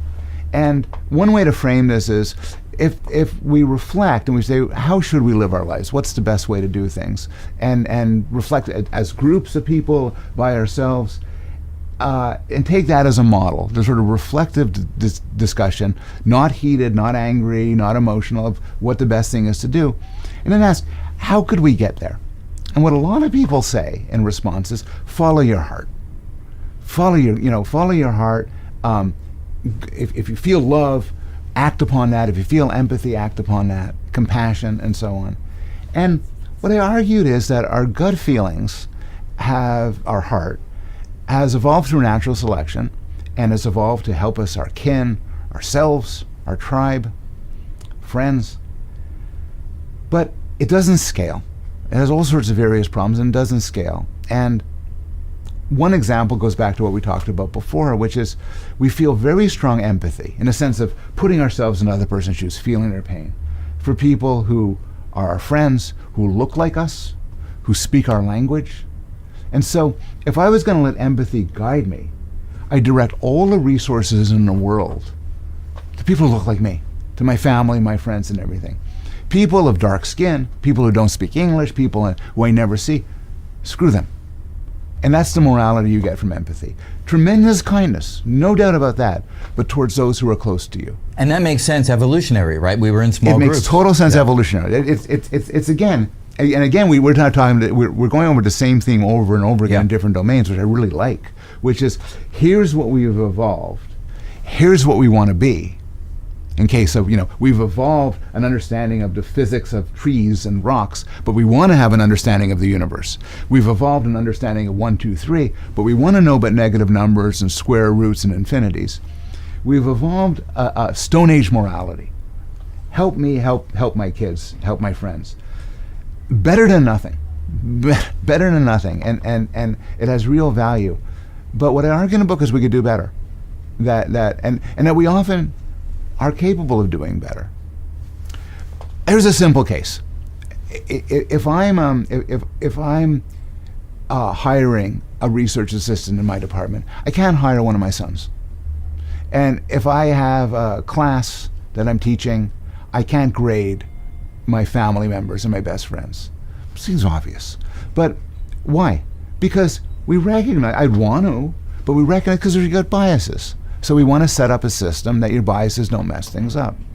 I think in general, most people could recognize that it's wrong for us to direct resources, say, for me, if I was in charge of directing resources, to people with light skin and not towards people with dark skin. They say, this is wrong, that's racist. That's a terrible way to be. Recognizing that is, I think, part of a sort of expanded, rich understanding of morality. And I think our emotions push us in the opposite way. Our emotions are biased, they're parochial, they're narrow. And while you need the sort of kick in the pants of the emotions to do good in the first place, you need compassion, you should use rationality to figure out how to exercise it. And how good are we at doing that? Your mileage may vary. I think we're very good at thinking we're doing that. I think we're very good at thinking, oh, I'm applying my principles fairly and so on. But often we do favor those who are close to us. But we're not incapable of doing this. And in some way, we talked about science before as an institution for getting at the truth. I think law and politics are institutions for, at their best, just focus on law, at our best at sort of being our best moral beings. So, the law is indifferent to skin color. Even if the judge is white, the judge is not supposed to give lesser sentences to people who are accused of crimes who are white. That's obvious. In fact, it would be a crime for the judge to do it. And I think that you get there not through gut feelings. Gut feelings say, yeah, help those who look like you, but through sort of a higher level rationality, an appreciation that, I forget what philosopher said this, maybe Sidgwick, from the point of view of the universe, things look differently. From my point of view, there's nothing more important than my son, my wife. From your point of view, there's nothing more important than those you love. But we're both smart enough to recognize that this reflects our own bias. And from the point of view of the universe or God or whatever have you, those you love are just as valuable as those I love. And we might want to coordinate things and say, okay, let's have laws and charitable systems and governments that treat all these people the same, and even extend them to people who don't look at all like us and don't speak our language and live in another country, and say they deserve all of that too. And where I differ from some psychologists is I don't think this comes naturally. I think naturally we're good. Go back to the question you asked before. We're a good species. We're also little bigots. We're bigoted and prejudiced and tribal. But I do think somehow, just as science has kind of accelerated us to a certain point, the liberation can get to a point where we become better than we started off. And that's my complaint, it's emotions. And so back to the question I asked you before about I-95 and your foot on the gas. If more people were aware of the natural cognitive biases of which you're making reference to, would it make it easier or more effective for us as a society to do the right thing because we know that our gut may lead us in the direction of the wrong thing? It's in all my interest to say yes, because then people will pay me money to give talks, and I write books, and I'll make you better by telling you the insights of evolutionary psychology. Well, my answer is maybe. I don't think it could hurt to know how our appetites work, to know what we evolved to be, and to appreciate there's a distinction between the way we naturally feel at a gut level versus the way we should aspire to be. But in the end, I don't think understanding is enough. I think we get there through the creation of institutions and sort of various practices. I think knowing how probability works does not keep people away from losing their money at casinos. And similarly, I don't think knowing about evolutionary psychology. But it's interesting that you say that, because it certainly prevents me from losing money at casinos. In fact, I've been in casinos with people who don't understand the probabilities, and one example in particular where an individual won at like one of these machines. Uh-oh, that's dangerous. And I was like, now we leave. And this individual did not want to leave because, well, if we hit the jackpot, Yeah. So I do think that kind of knowledge can help, but I guess these other situations are more subtle, nuanced, messy. They're more, and they speak to sort of motivations. I'll give you another example. It might be knowing calorie counts and nutritional facts will make me eat better. But I don't know. It's hamburgers and tacos and nachos taste so good, and as long as there's no cheese. As long as there's no cheese, there you got me. And I think that we often do better. We do better if I live in a place that has no Burger King like next to me. If I'm an alcoholic, knowing about the ravage of alcoholism is useful, right. But better to not have any booze in my house. Right. And the way societies work, good societies, in some ways we all live in good societies because they're much better than the alternative, isn't by sort of explaining to people, look, this is the way things, don't you understand? We all do better when we help our neighbors. We're in a prisoner's dilemma, and we're in a tragedy of the commons, and we should all subserve our own interests, diminish our own interests to help others. We also have laws.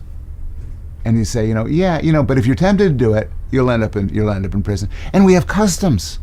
We have customs, which is, we not only tell people that if you treat people rudely, it's not a good way to live your life because you wouldn't want them to treat you rudely. That's part of it. But you also said if you treat people rudely, nobody hangs out with you. And I think one of the reasons why people are, and I really do believe it's less racist than we used to be, is in part because some of the beliefs that were associated with racism were proven to be false.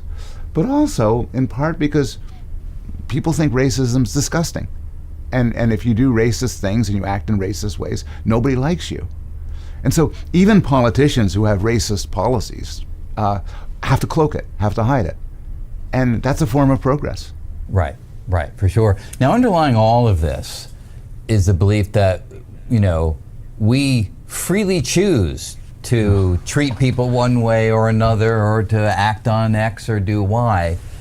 And then another enormous question that people have struggled with forever is the question of, do we have that kind of freedom of the will? And as a physicist who's deeply a physicalist, a materialist, using the language that you made reference to earlier on, you know, I don't just go down to the cellular level. I mean, I go down to the protons, neutrons, electrons, and quarks, and I know they aren't free. I understand well the mathematical equations by which their behavior is determined, at least quantum mechanically so. And then I see you as a big collection of all these quantum mechanically determined ingredients, and I don't see any opportunity for somebody called Paul Bloom to intercede in how Paul Bloom's particles behave. And so fundamentally, I don't see any opening for free will. Is that at odds with your view of the world, or irrelevant to your view of the world?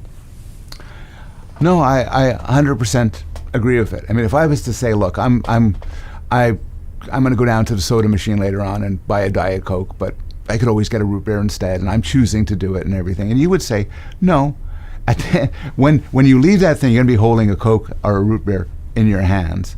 And if I knew a full description of all your elementary particles, I could tell which one. Or at least by which probability would be higher, say. By which probability would be higher. Yeah. And you might say, some people say, oh, there's some randomness in it. But whatever, that random, that doesn't change. Doesn't help. Because I don't want to be random, I want to choose. So in that way, the whole world is determined. And in some way, I mean, there's many different ways to make the argument. One way is that you might feel you choose to do things, but why do you make some choices rather than others? Well, because of ways you are. Well, why are you that way? Well, ultimately, it just goes back to factors out of your control. I guess, and here's where we may disagree, is that I am a sort of compatibilist, where I think everything you said is true. It's a deterministic universe all the way down. But at the same time, the way I get to the Coke machine and the way I end up with something in my hand, you could imagine doing it in a random mechanical way, but the way I do it is by weighting choices, thinking, oh, do I want this drink, do I want that drink, maybe I don't want to drink at all, maybe weighing options, putting weights on them and everything. Having the experience of making decisions, of choosing, of deliberating, reasoning. And if you looked at my brain, that's what you'd find it. The reasoning things are all lit up, the options are doing it. So in some sense, I do choose. Maybe in some sense we could call that freedom. But if it is freedom, it has to be in the constraints of that. It is really true, as you pointed out, I couldn't have done otherwise. Yeah. And so I'm a compatibilist in that way. So I don't know that I would go as far as calling myself a compatibilist, but I do say that the intuitive notion of free will does work so long as you insert one additional word. Instead of saying that I made the decision, I put in, I feel that I made the decision. Yes. And that feeling is absolutely real. It's an undeniable feeling that I, say, went for the root beer instead of the Coke. The feeling was real, but the freedom is not. Yeah. But from a standpoint of everyday life, it's enough for many things to simply acknowledge that the feeling of freedom is a real feeling, even if the freedom itself doesn't exist. I think something like that's going to be right. And I also think it makes a real difference. Suppose we were sitting across from each other, and all of a sudden you threw your drink in my face. And then there's two possibilities. You say, oh my God, my arm twitched. I'm sorry, I have this problem, my arm, it just twitched. I didn't choose to do it. Versus you say, there's a limit to how much nonsense I'm going to take from you. That was the limit. I did that on purpose. In the first case, it was unchosen. In the second case, it was chosen. If it's chosen, then I could hold you morally responsible. I could yell at you. I could take a swing at you. I take you to court. You know, and there's a logic to this, because if it's chosen, that means it's subject to incentives. So you chose to do it. Now you paid a consequence, so you won't do it next time. If it's a twitch of your arm, those things don't work. You can't control it.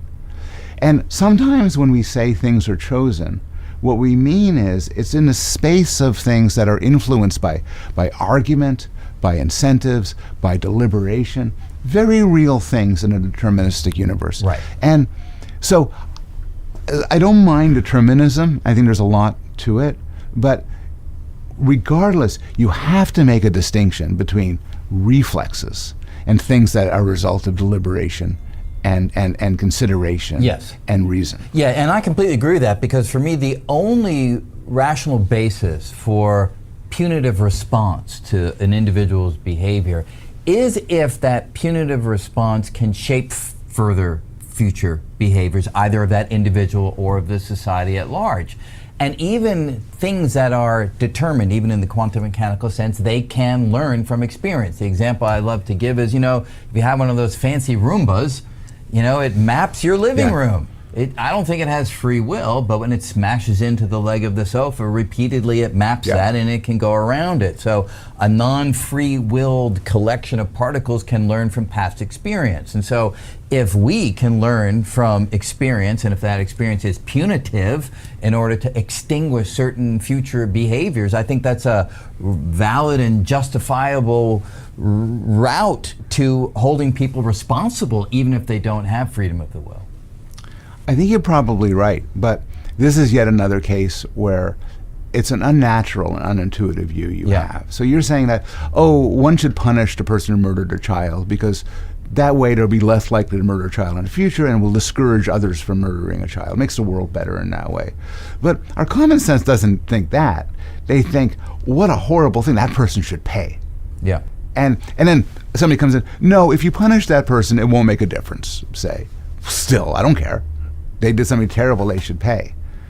I think your view is more evolved, maybe in a literal sense. Right. But it's not very intuitive. Right, I agree it's not intuitive, but it helps me in two ways. One, and again, the I-95 example is well applicable to me too, because I've got the usual human emotions and reactions too, but looking at things this way tends to make me less retributive in my stance in the world. And it also allows me, and maybe you call this a fallacy, but it allows me to not get as caught up as I otherwise would be in regret. So when I look at things that perhaps I could have imagined doing something else than I actually did, and in retrospect I wish I did, I now, and for a long time, stand back and say, isn't it too bad that my particles went left instead of right? It's interesting that they did, but that was what the laws of physics demanded that they do, and they had no choice in the matter. So I'm able to step back and not feel it quite as deeply as I otherwise would. But let me ask you, you're a man of no few accomplishments. You've done well. Does this also obliterate pride? It does. Absolutely. So if I do something that's good, say in the view of the world, if I just be grandiose for a moment, I do look at it as, wow, I'm glad that my particles did that, wrote that sentence or found that equation or published. But again, just as in the negative case of regret, in the positive case too, it certainly tamps it all down completely. That is a very unnatural way of thinking. Again, you may be right, but it goes to show how it goes to show the sort of duality we've been playing with, which is, there's no, you didn't think this way when you were 4 years old, right? And most humans would never think of it this way, and you got there through culture and science and deliberation and reflection.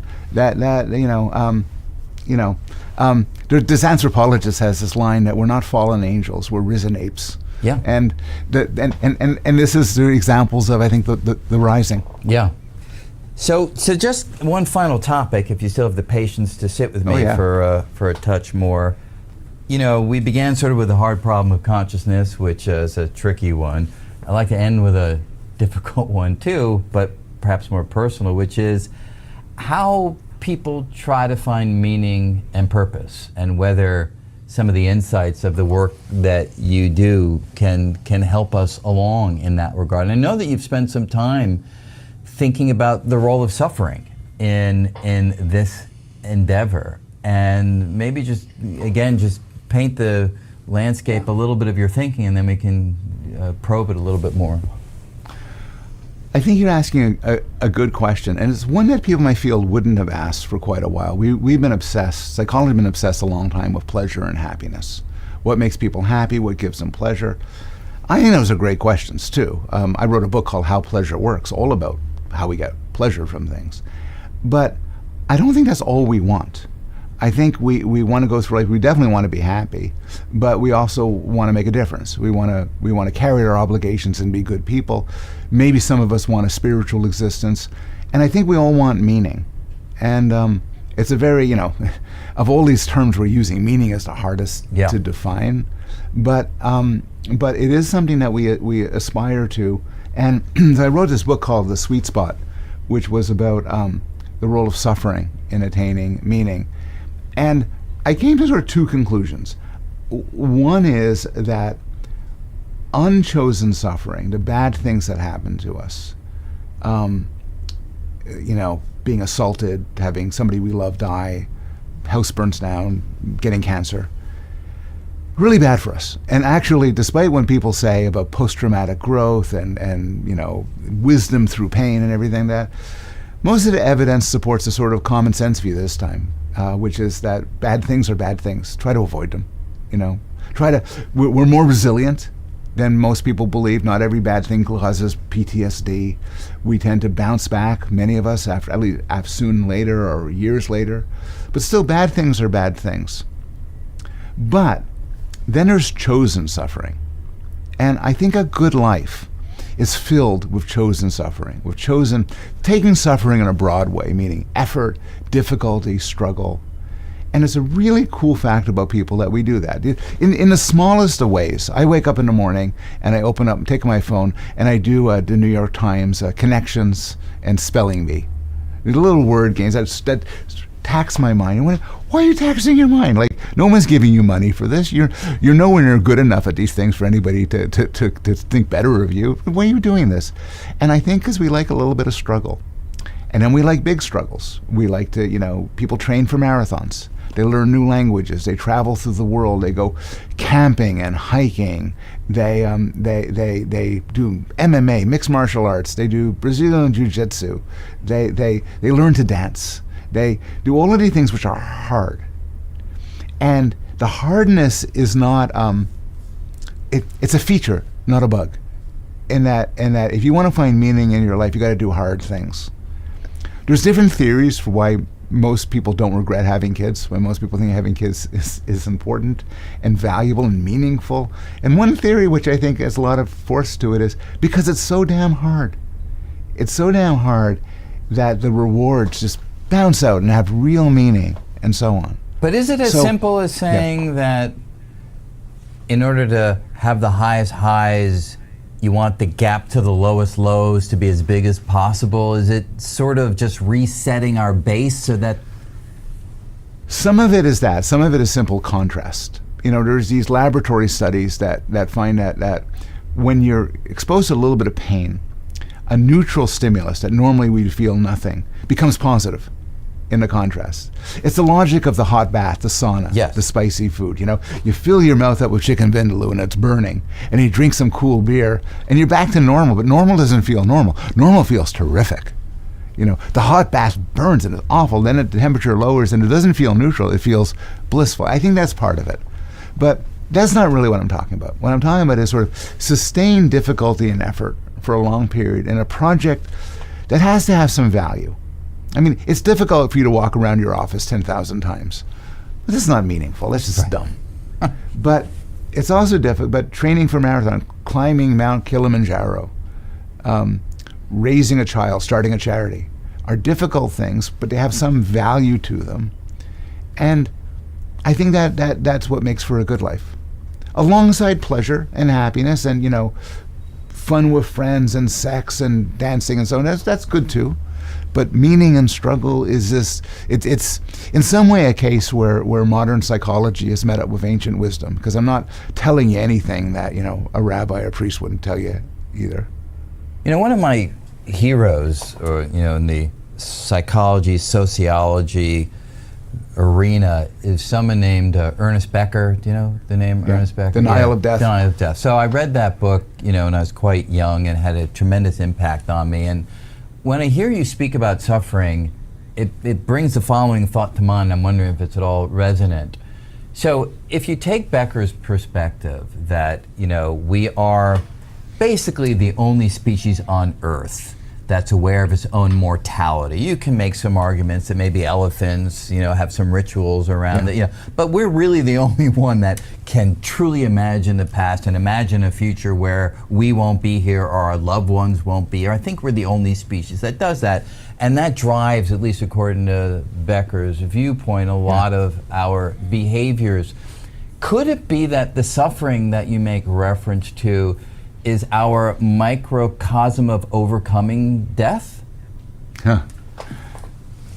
That's interesting. In part, maybe.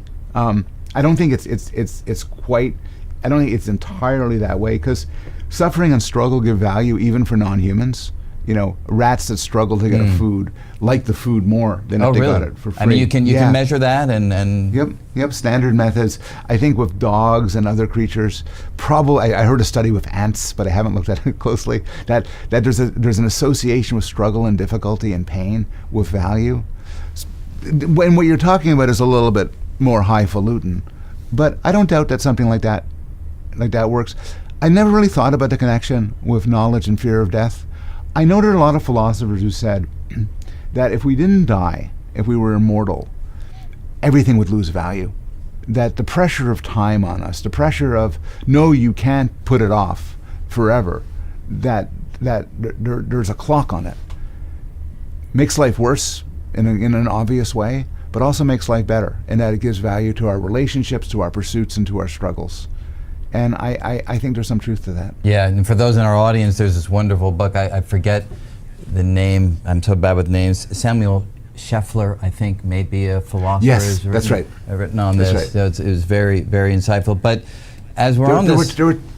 I was just going to say, there were two books I read as I wrote my own book that I bet you've read them too. One is by Mihaly Csikszentmihalyi called Flow. Yes. And it was, I read this when I was a kid. The first time I read it was like a teenager or something. And to me it was like, wow, the best things in life, he argued, are not lying on the beach sipping a pina colada. In fact, people kind of find that boring and a little bit stressful. It's when you lose yourself in something. You lose yourself in something difficult. And then there's Viktor Frankl's Man's Search for Meaning, which is the story of how he was in the Holocaust and he was in different concentration camps, and his analysis of what made people, what distinguished those who survived versus those who didn't. And he said that it was purpose, it was meaning. A man with a reason to act can survive anything, a reason to live. And I think those are really powerful books. And most of our reasons for living are manufactured. I mean, much as we discussed before, many of our memories are. My view on that is that makes them all the more wondrous, that we, collections of particles, can dream up things that grab us so fully that we go into that flow state, that we are captivated and fully immersed within these activities that take us to a transcendent place. That to me is wondrous, but some say, without some external divine presence or something that's objectively of value in the world, none of this stuff matters. I like that way of looking at it. We do live in manufactured worlds, and our pursuits are manufactured in that, it could have been, it was not so long ago that we'd run around trying to capture, kill animals and eat them and have sex and build shelter and everything. And now here we are over Zoom talking about great ideas, and so much of my own life and my own pleasures are the pleasures of fiction. Yeah, I think I spent more time thinking about the characters in Sopranos than many members of my family. Then I spend a lot more time reading than I do hunting and killing animals. I listen to podcasts. And we don't live in the world anymore. We live in each other's heads. Yeah, and that's terrific. Yeah, I love it. So one final thing, you made reference before to Daniel Kahneman. You said the one individual Yep. who won the Nobel Prize in the field, and you also made reference to his recent passing. As some in the audience no doubt know, his passing was by assisted suicide, right? Yeah. So he had decided, for a variety of reasons, that he had lived the life that he wanted to live, and it was time to disconnect. What do you think about that? It's funny you should ask that. I've had discussions with many people about this. I met Danny Kahneman a few times, but we're not close friends. But I have friends who are close friends of his, and they were aghast when he said he was going to kill himself. And finally, he said the decision's been made. What made it somewhat puzzling was, by his own description, he was in fine physical and mental health. It was fine enough for a man of that age. And so there was no pressing need. It wasn't like he was in pain. It wasn't like he was imminently going to be in great pain and suffering. It wasn't like he was going to lose his cognitive facilities. He kind of wanted to end on a high note, I think. And in fact, it's funny because his own research says when you think about an experience, you judge it not by summing up all the positives and negatives, but by its peak, its highest point, and its end, peak-end theory. And it's as if Kahneman took this in his own life and said, I want to end on a high note and don't want to go down, down, down, down, down, and end there, even if this is better than, some baseline. Me, I think he made a mistake. He's the most brilliant psychologist ever, and one of the most brilliant people I've ever encountered. And I think he made a mistake. I think he lived his life, made his decision as if there's going to be another end where you're going to look back on that experience, his life, and say, that was a great life because I ended on a high note. But that's not how it works. The way it is with a life is, my own belief is, when it's over, it's over. And then you should try to sort of, as long as it's working for you, as long as you're getting joy and pleasure, why stop? Yeah. As long as people who love you and you love them back, why stop?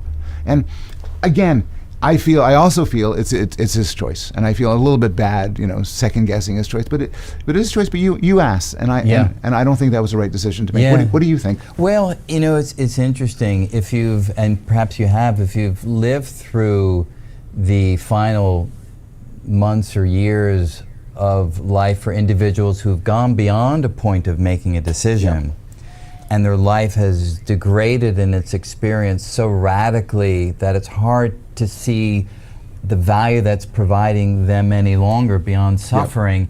And so the tricky thing is, how do you know where the line is between having the presence to make that kind of decision versus crossing the line when you no longer have the capacity to do so?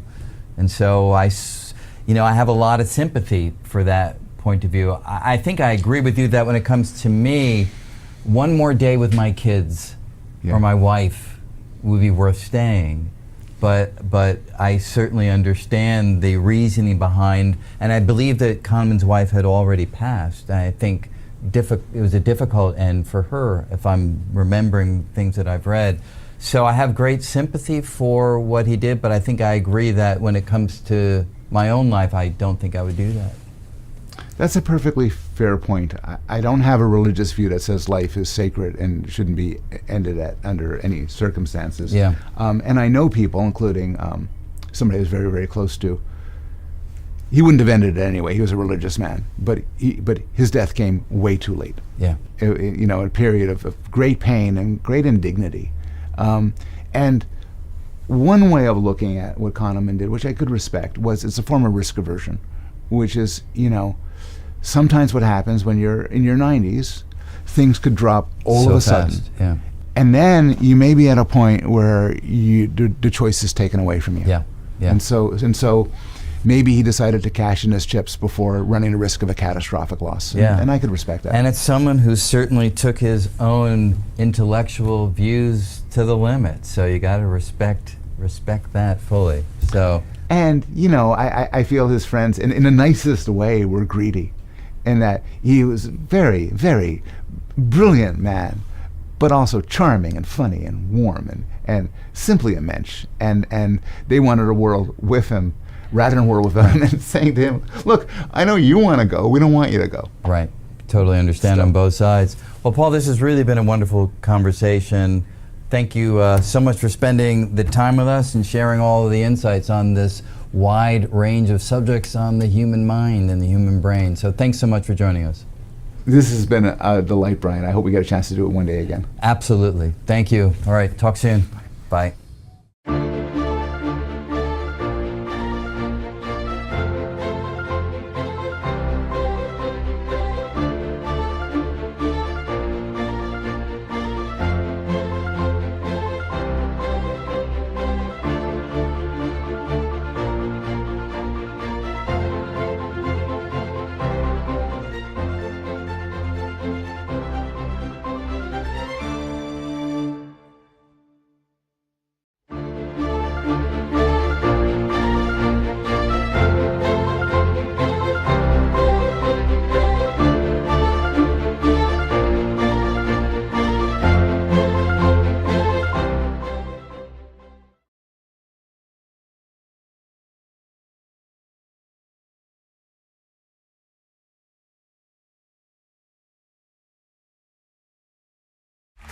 Awesome. So we're super excited about the Agent Bricks.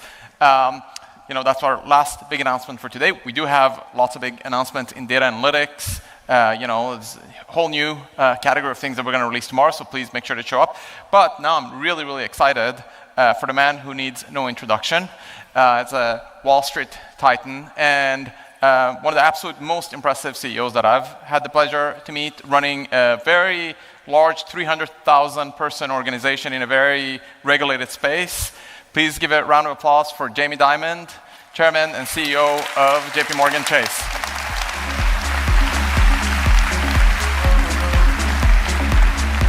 What a crowd. Thank you so much. Thank you.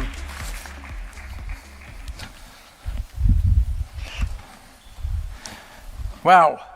My God. It's a big audience, and it's filled all the way into the back, so but they can see us on the cameras in the back. So thank you for doing this. Super excited to have you here.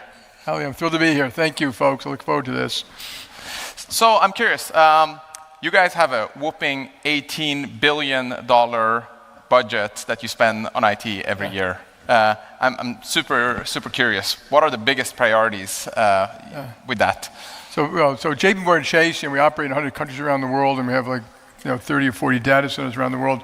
It's constantly upgrading technology. Your data centers, your networks, cyber, and of course the world you guys are in is I've never seen somebody move quite this quickly in technology. But in every part of the company, the corporate center does networks, cyber, policy, stuff like that, but we have 55,000 programmers. So every part of the company has their own devoted programs, credit card, sales and trading, movement of money, which you guys use some of your product on, at a very detailed level. And whenever we meet, anytime with reviews, we go through what people's technology and AI projects are, to make sure we're trying to do the right job for our clients. That's awesome. Curious, so obviously of that $18 billion, AI has got to be a big priority. Yeah. Curious, what's the aim, what's the goal, what are the biggest things that you guys want to accomplish with AI, and how do you think about it in general? Yeah, so we've always been big data. I mean, my whole life, when you're in our business, for the risk you bear, trading, we move $10 trillion a day. We buy and sell 3 trillion of securities every day. And in 2012, we first used Palantir. And I remember sitting down with the Palantir people and going through this AI thing, saying, holy Christ, this is unbelievable. So right after that, started our own department. And we're probably one of the few companies, and then in 2014, and maybe 7 years ago, we hired a woman called Manuela Velosa, who ran machine learning at Carnegie Mellon. We have 200 people in a research group alone that does that for us. We now spend about $2 billion on AI. We have something like 600 actual in-use cases. Some are really important, some are more minor. That number will probably double next year, maybe triple. It'll just keep on growing. I just saw the demonstration of the watermelon cucumber thing. We'll have hundreds of those, and hundreds of agents. And we're just starting to use agents. And we took AI/data out of technology. So we're probably one of the few companies that said it's too important, and technology does a great job, and obviously they're deep partners, and all of them. Yeah. But we put it at the management table. So the woman running AI and data now reports to me and our president, so that we can elevate it. and that we spend much more time thinking about what are we doing to accelerate it? Are we doing enough? Are we doing it right? As you know, we test a lot of things. We work with a lot of people in the Valley. It will change everything. We don't have our head in the sand. There will be no job, no process, no function, nothing that takes place that won't be affected by it, mostly for the positive. There will be job issues, some job losses. And the other part, which is I think the hardest part, is getting your own people. I'm not talking about me or even the tech people, but getting all the people who run these businesses to understand the power of it. So they're saying, hey, if you can do that, I can do this. And so they come up with intelligent projects to do. I'm curious, you said this, that you took it out of the org. Yeah. There's so many leaders that are here in the audience, and they're in companies, and they ask all the time, what's the best way for us to accelerate AI and get the whole organization? Is this something you recommend, doing it that way, thinking about it that way? I do. And the problem with when someone says, again, this is not an insult to anyone in technology, but when it's in technology, it's part of a conversation. The person is at every single meeting I have with management teams, is part of every conversation. And the way to accelerate it, first of all, we have people coming out here all the time, just to stay on top of what you're doing. We have investments in 100 different companies out here. We're testing and learning. We don't mind failing and things. We test all the clouds, and but having it there, put it this way, every time we meet, at every detailed meeting, so it could be like a small business credit card, it could be the movement of money, or it could be how we do swipes, or it could be sales and trading, FX in Vietnam, we have people saying, what can AI do to do that better? And I think you probably know, we actually use you guys to do, when we move all that money around the world, very often people want it in a certain place, and they want it in a certain currency, and this is now being done by AI. Databricks systems, I think we call it BRIE internally, to deliver the money that you want and the currency you want, at the price you want in a certain place. So, but the hard part is just review it every time. So there's no meeting that we don't say, what are we doing? What are you doing? Do you understand it? We opened up for internal documents. We have 200,000 people using LLM on our internal data. So not this is not LLMs on the web. And the internal data the companies have probably dwarfs some of the stuff you have on the web. And it's very specific, where you shopped and what you bought and what you did and how you spend your money and where you travel, what restaurants you like to eat at. So we're allowing people to use that internal, and we're constantly dumping more data into that. So started thinking with emails and just reviewing legal documents and things like that. But now you're going to get more and more data that could be analyzed inside. And eventually, because the data warehouse, data lakes you guys do, we can analyze the data, both internal data and external, without leaking the internal, which we can't do. We're just prohibited for a whole bunch of different reasons. So. Yeah, it makes sense. How important is this data? Can you have, is AI and data kind of separated, or you really need, a great foundation? And, we're so fortunate to have you guys as customers. You know. The hardest part's the data, which Yeah. It isn't the AI. It's not the machine learning, it's not the generative AI. It's getting your people to use it properly, but it's the data. So we have data, and not because we're dumb, but these companies were tons of mergers over time. So there's credit card data, there's credit card risk data, there's sales and trading data, there's consumer data, there's auto data, there's tons of FICO and credit score data. I mean, I forgot the number, but it dwarfs everything. So getting the data in the form that it could be usable is the hard part, and you guys have cracked a lot of that code, because it's in different formats and different, if some was hardwired in Exadata, and some was, in those relationship databases, and some was completely unstructured, like just conversations that people had, or on call center, something like that. But now we're being able to access all of them to do a better job. Yeah, no, I appreciate that. And, I have to say, I'm very, very impressed just seeing how JP Morgan Chase organizes everything. I think it's just, you guys invest a lot in getting things right in the foundation. Yeah. And, that took many, many years. And, the push to the cloud, all of these things have taken many, many years. That's why you can move fast now and reap those benefits. But I have to say, personally, also for me, I think also you push, top down in your organization as well. And I see that lacking in some other large organizations. There's lots of fiefdoms and lots of different folks that are pushing their own, we got to do it this way, no, we got to do it that way, and then there's a stalemate. point. So it's super, super impressive to see. I'm curious if this has something to do with, I mean, you've seen many tech waves, in your career, starting with the mainframe, to the cloud, and now AI.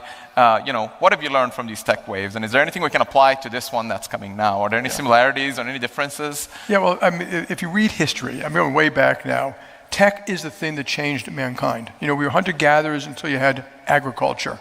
Agriculture created cities and specialties, and then you had electricity and water and the internet and all these technologies. And then I don't consider the iPhone an invention because it's really 80 inventions put together in a beautiful piece of thing. How they roll out, they will roll out. They do change the world. They cause so many things you don't understand. I mean, cars created suburbs. Or shopping malls, or it just rolls through. There's a cosmological constant. It's always coming. The pace of it is different. The internet was invented. My brother worked at the Fermi Labs, and I remember visiting him in 1975 or something like that, looking at those little squiggly green screens. That was the ARPANET. And it was these big universities sharing data on experiments they were doing at the Fermi Labs to Niels Bohr Institute in Denmark or something. So it's coming. It'll all change everything. And we've always said you got to make it part of your life. So I've always had technology at the table. I've always had them part of the management teams. I've always had our people have to be, tech people have to be business literate. They got to understand your problems. Business people have to be tech literate. I don't have to understand how a lithium battery works. I don't have to understand exactly how your super agents work. I have to understand what they can do so I can deploy it. It's like the army using the weapons you have or something like that. So this one is faster. I mean, this one is faster. It's immediate. It's moving very quickly. I don't even know what it's going to do that much. I do know, my view is, don't spend much time debating it. Don't talk about whether you need large language models or small ones. We use data, AI, to hedge our equity books. So every second, and I'm talking about split seconds, when we move money, we're doing 6,000 movements of money in a split second. And you can't run an LLM model against that. But you can use much more confined data, which is doing AI in much smaller models, and you just got to get good at it. Don't put your head in the sand. I know a lot of companies are worried about it. What are you going to tell their people? What I tell the people is, we are going to be the best at AI. Large models, small models, this cloud, that cloud, just use technology to do a better job. If you don't, you'll be left behind. There may be winner take all in certain categories.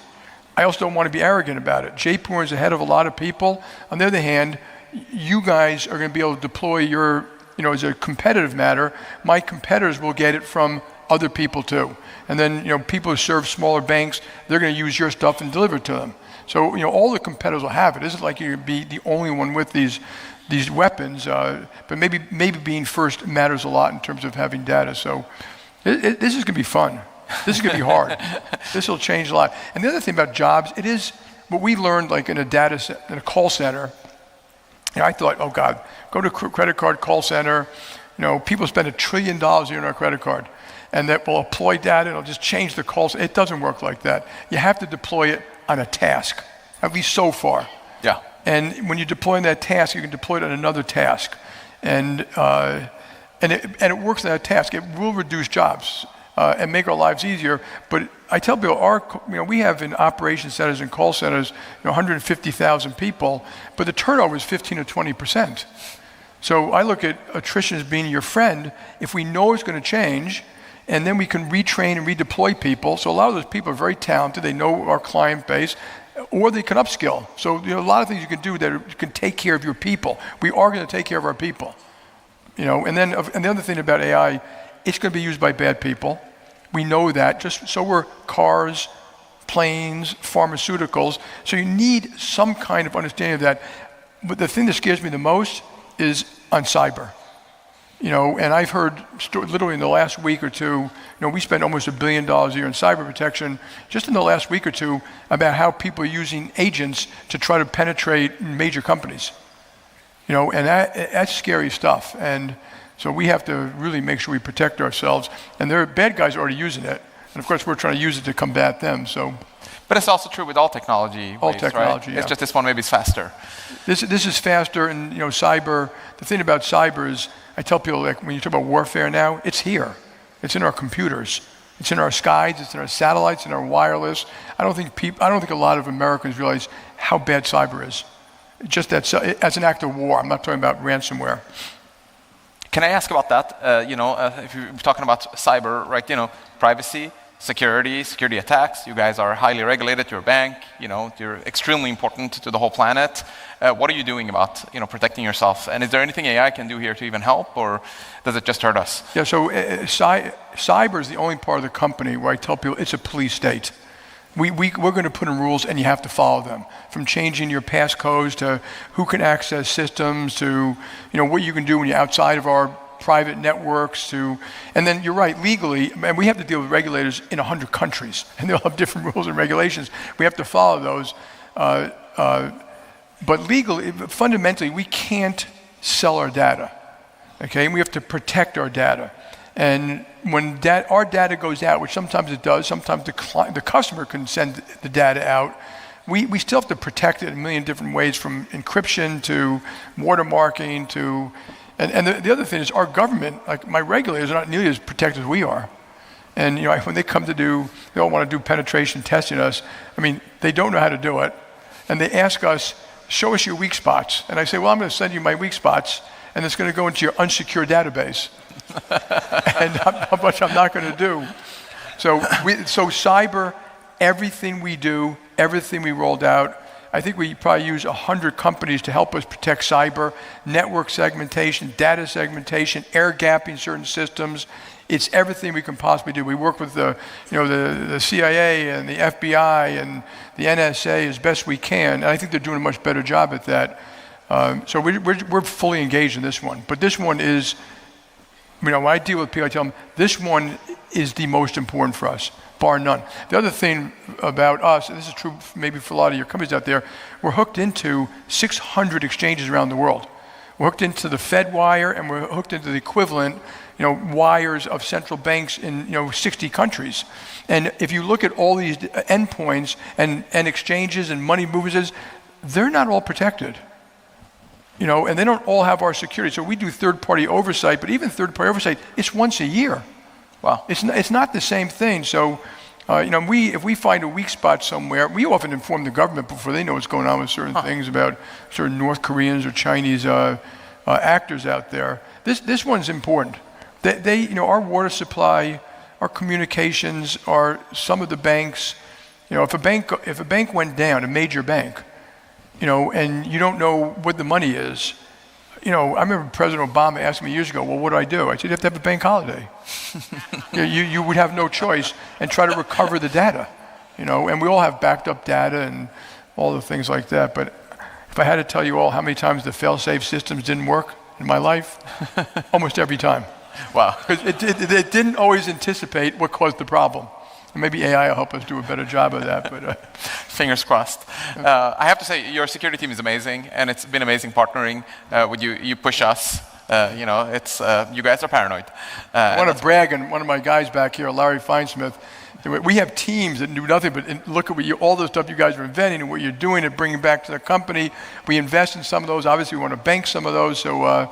But it keeps us much smarter. Yeah. So speaking of risks, there's so much talk about the race against China in AI. And are we ahead? Are they going to catch up? Can you be ahead? How should we be thinking about it? How do we ensure? Is it important that U.S. has leadership? And if so, how do we do that? Well, it's a big question. American military leadership, in my view, is critical to the health of the future free and democratic world. And has provided this umbrella to all of our allies. And all these companies, even though and when I travel around the world, we really piss them off, just so you know. but they really appreciate that umbrella, and they're worried about it because they see all this stuff. So yes, it's very important. It's a little embarrassing that we as a nation, you can blame businesses, you can blame the military, you can blame the government. I hate crying over spilled milk, that we allowed 100% of our penicillin to come from China. All these rare earths that you read about, but there's more than that. And yes, we should be a technological leader. You do not want to give them the 2 nanocentimeter chips or whatever, nano chips that can make their supersonic missiles better. Now, I think if you stop doing that, by the way, it won't be forever. So in other words, you can slow them down, but they put huge effort in. When they want to do something, they put 50,000 engineers on it. And all the universities and stuff like that. So, and they don't have to be a lifelong adversary. So I'm not saying we're at war with China or anything like that, but yes, we should protect ourselves and be very specific about those things that protect us. And obviously technology is a big piece of that. They can get, they get some of the stuff you all do from, because people sell to third parties, they're going to get it anyway. They're probably using data bricks inside China, I don't know if you're on any of those sanction lists or anything like that, but this is critical. And I look at it, and then our economic relationship, we have to maintain those two things to keep the world free and safe. And those are the two most important things. And will they have a recession next year? I don't consider that nearly as important. And so, I think we're doing a lot of the right stuff to do that. We should have started years ago.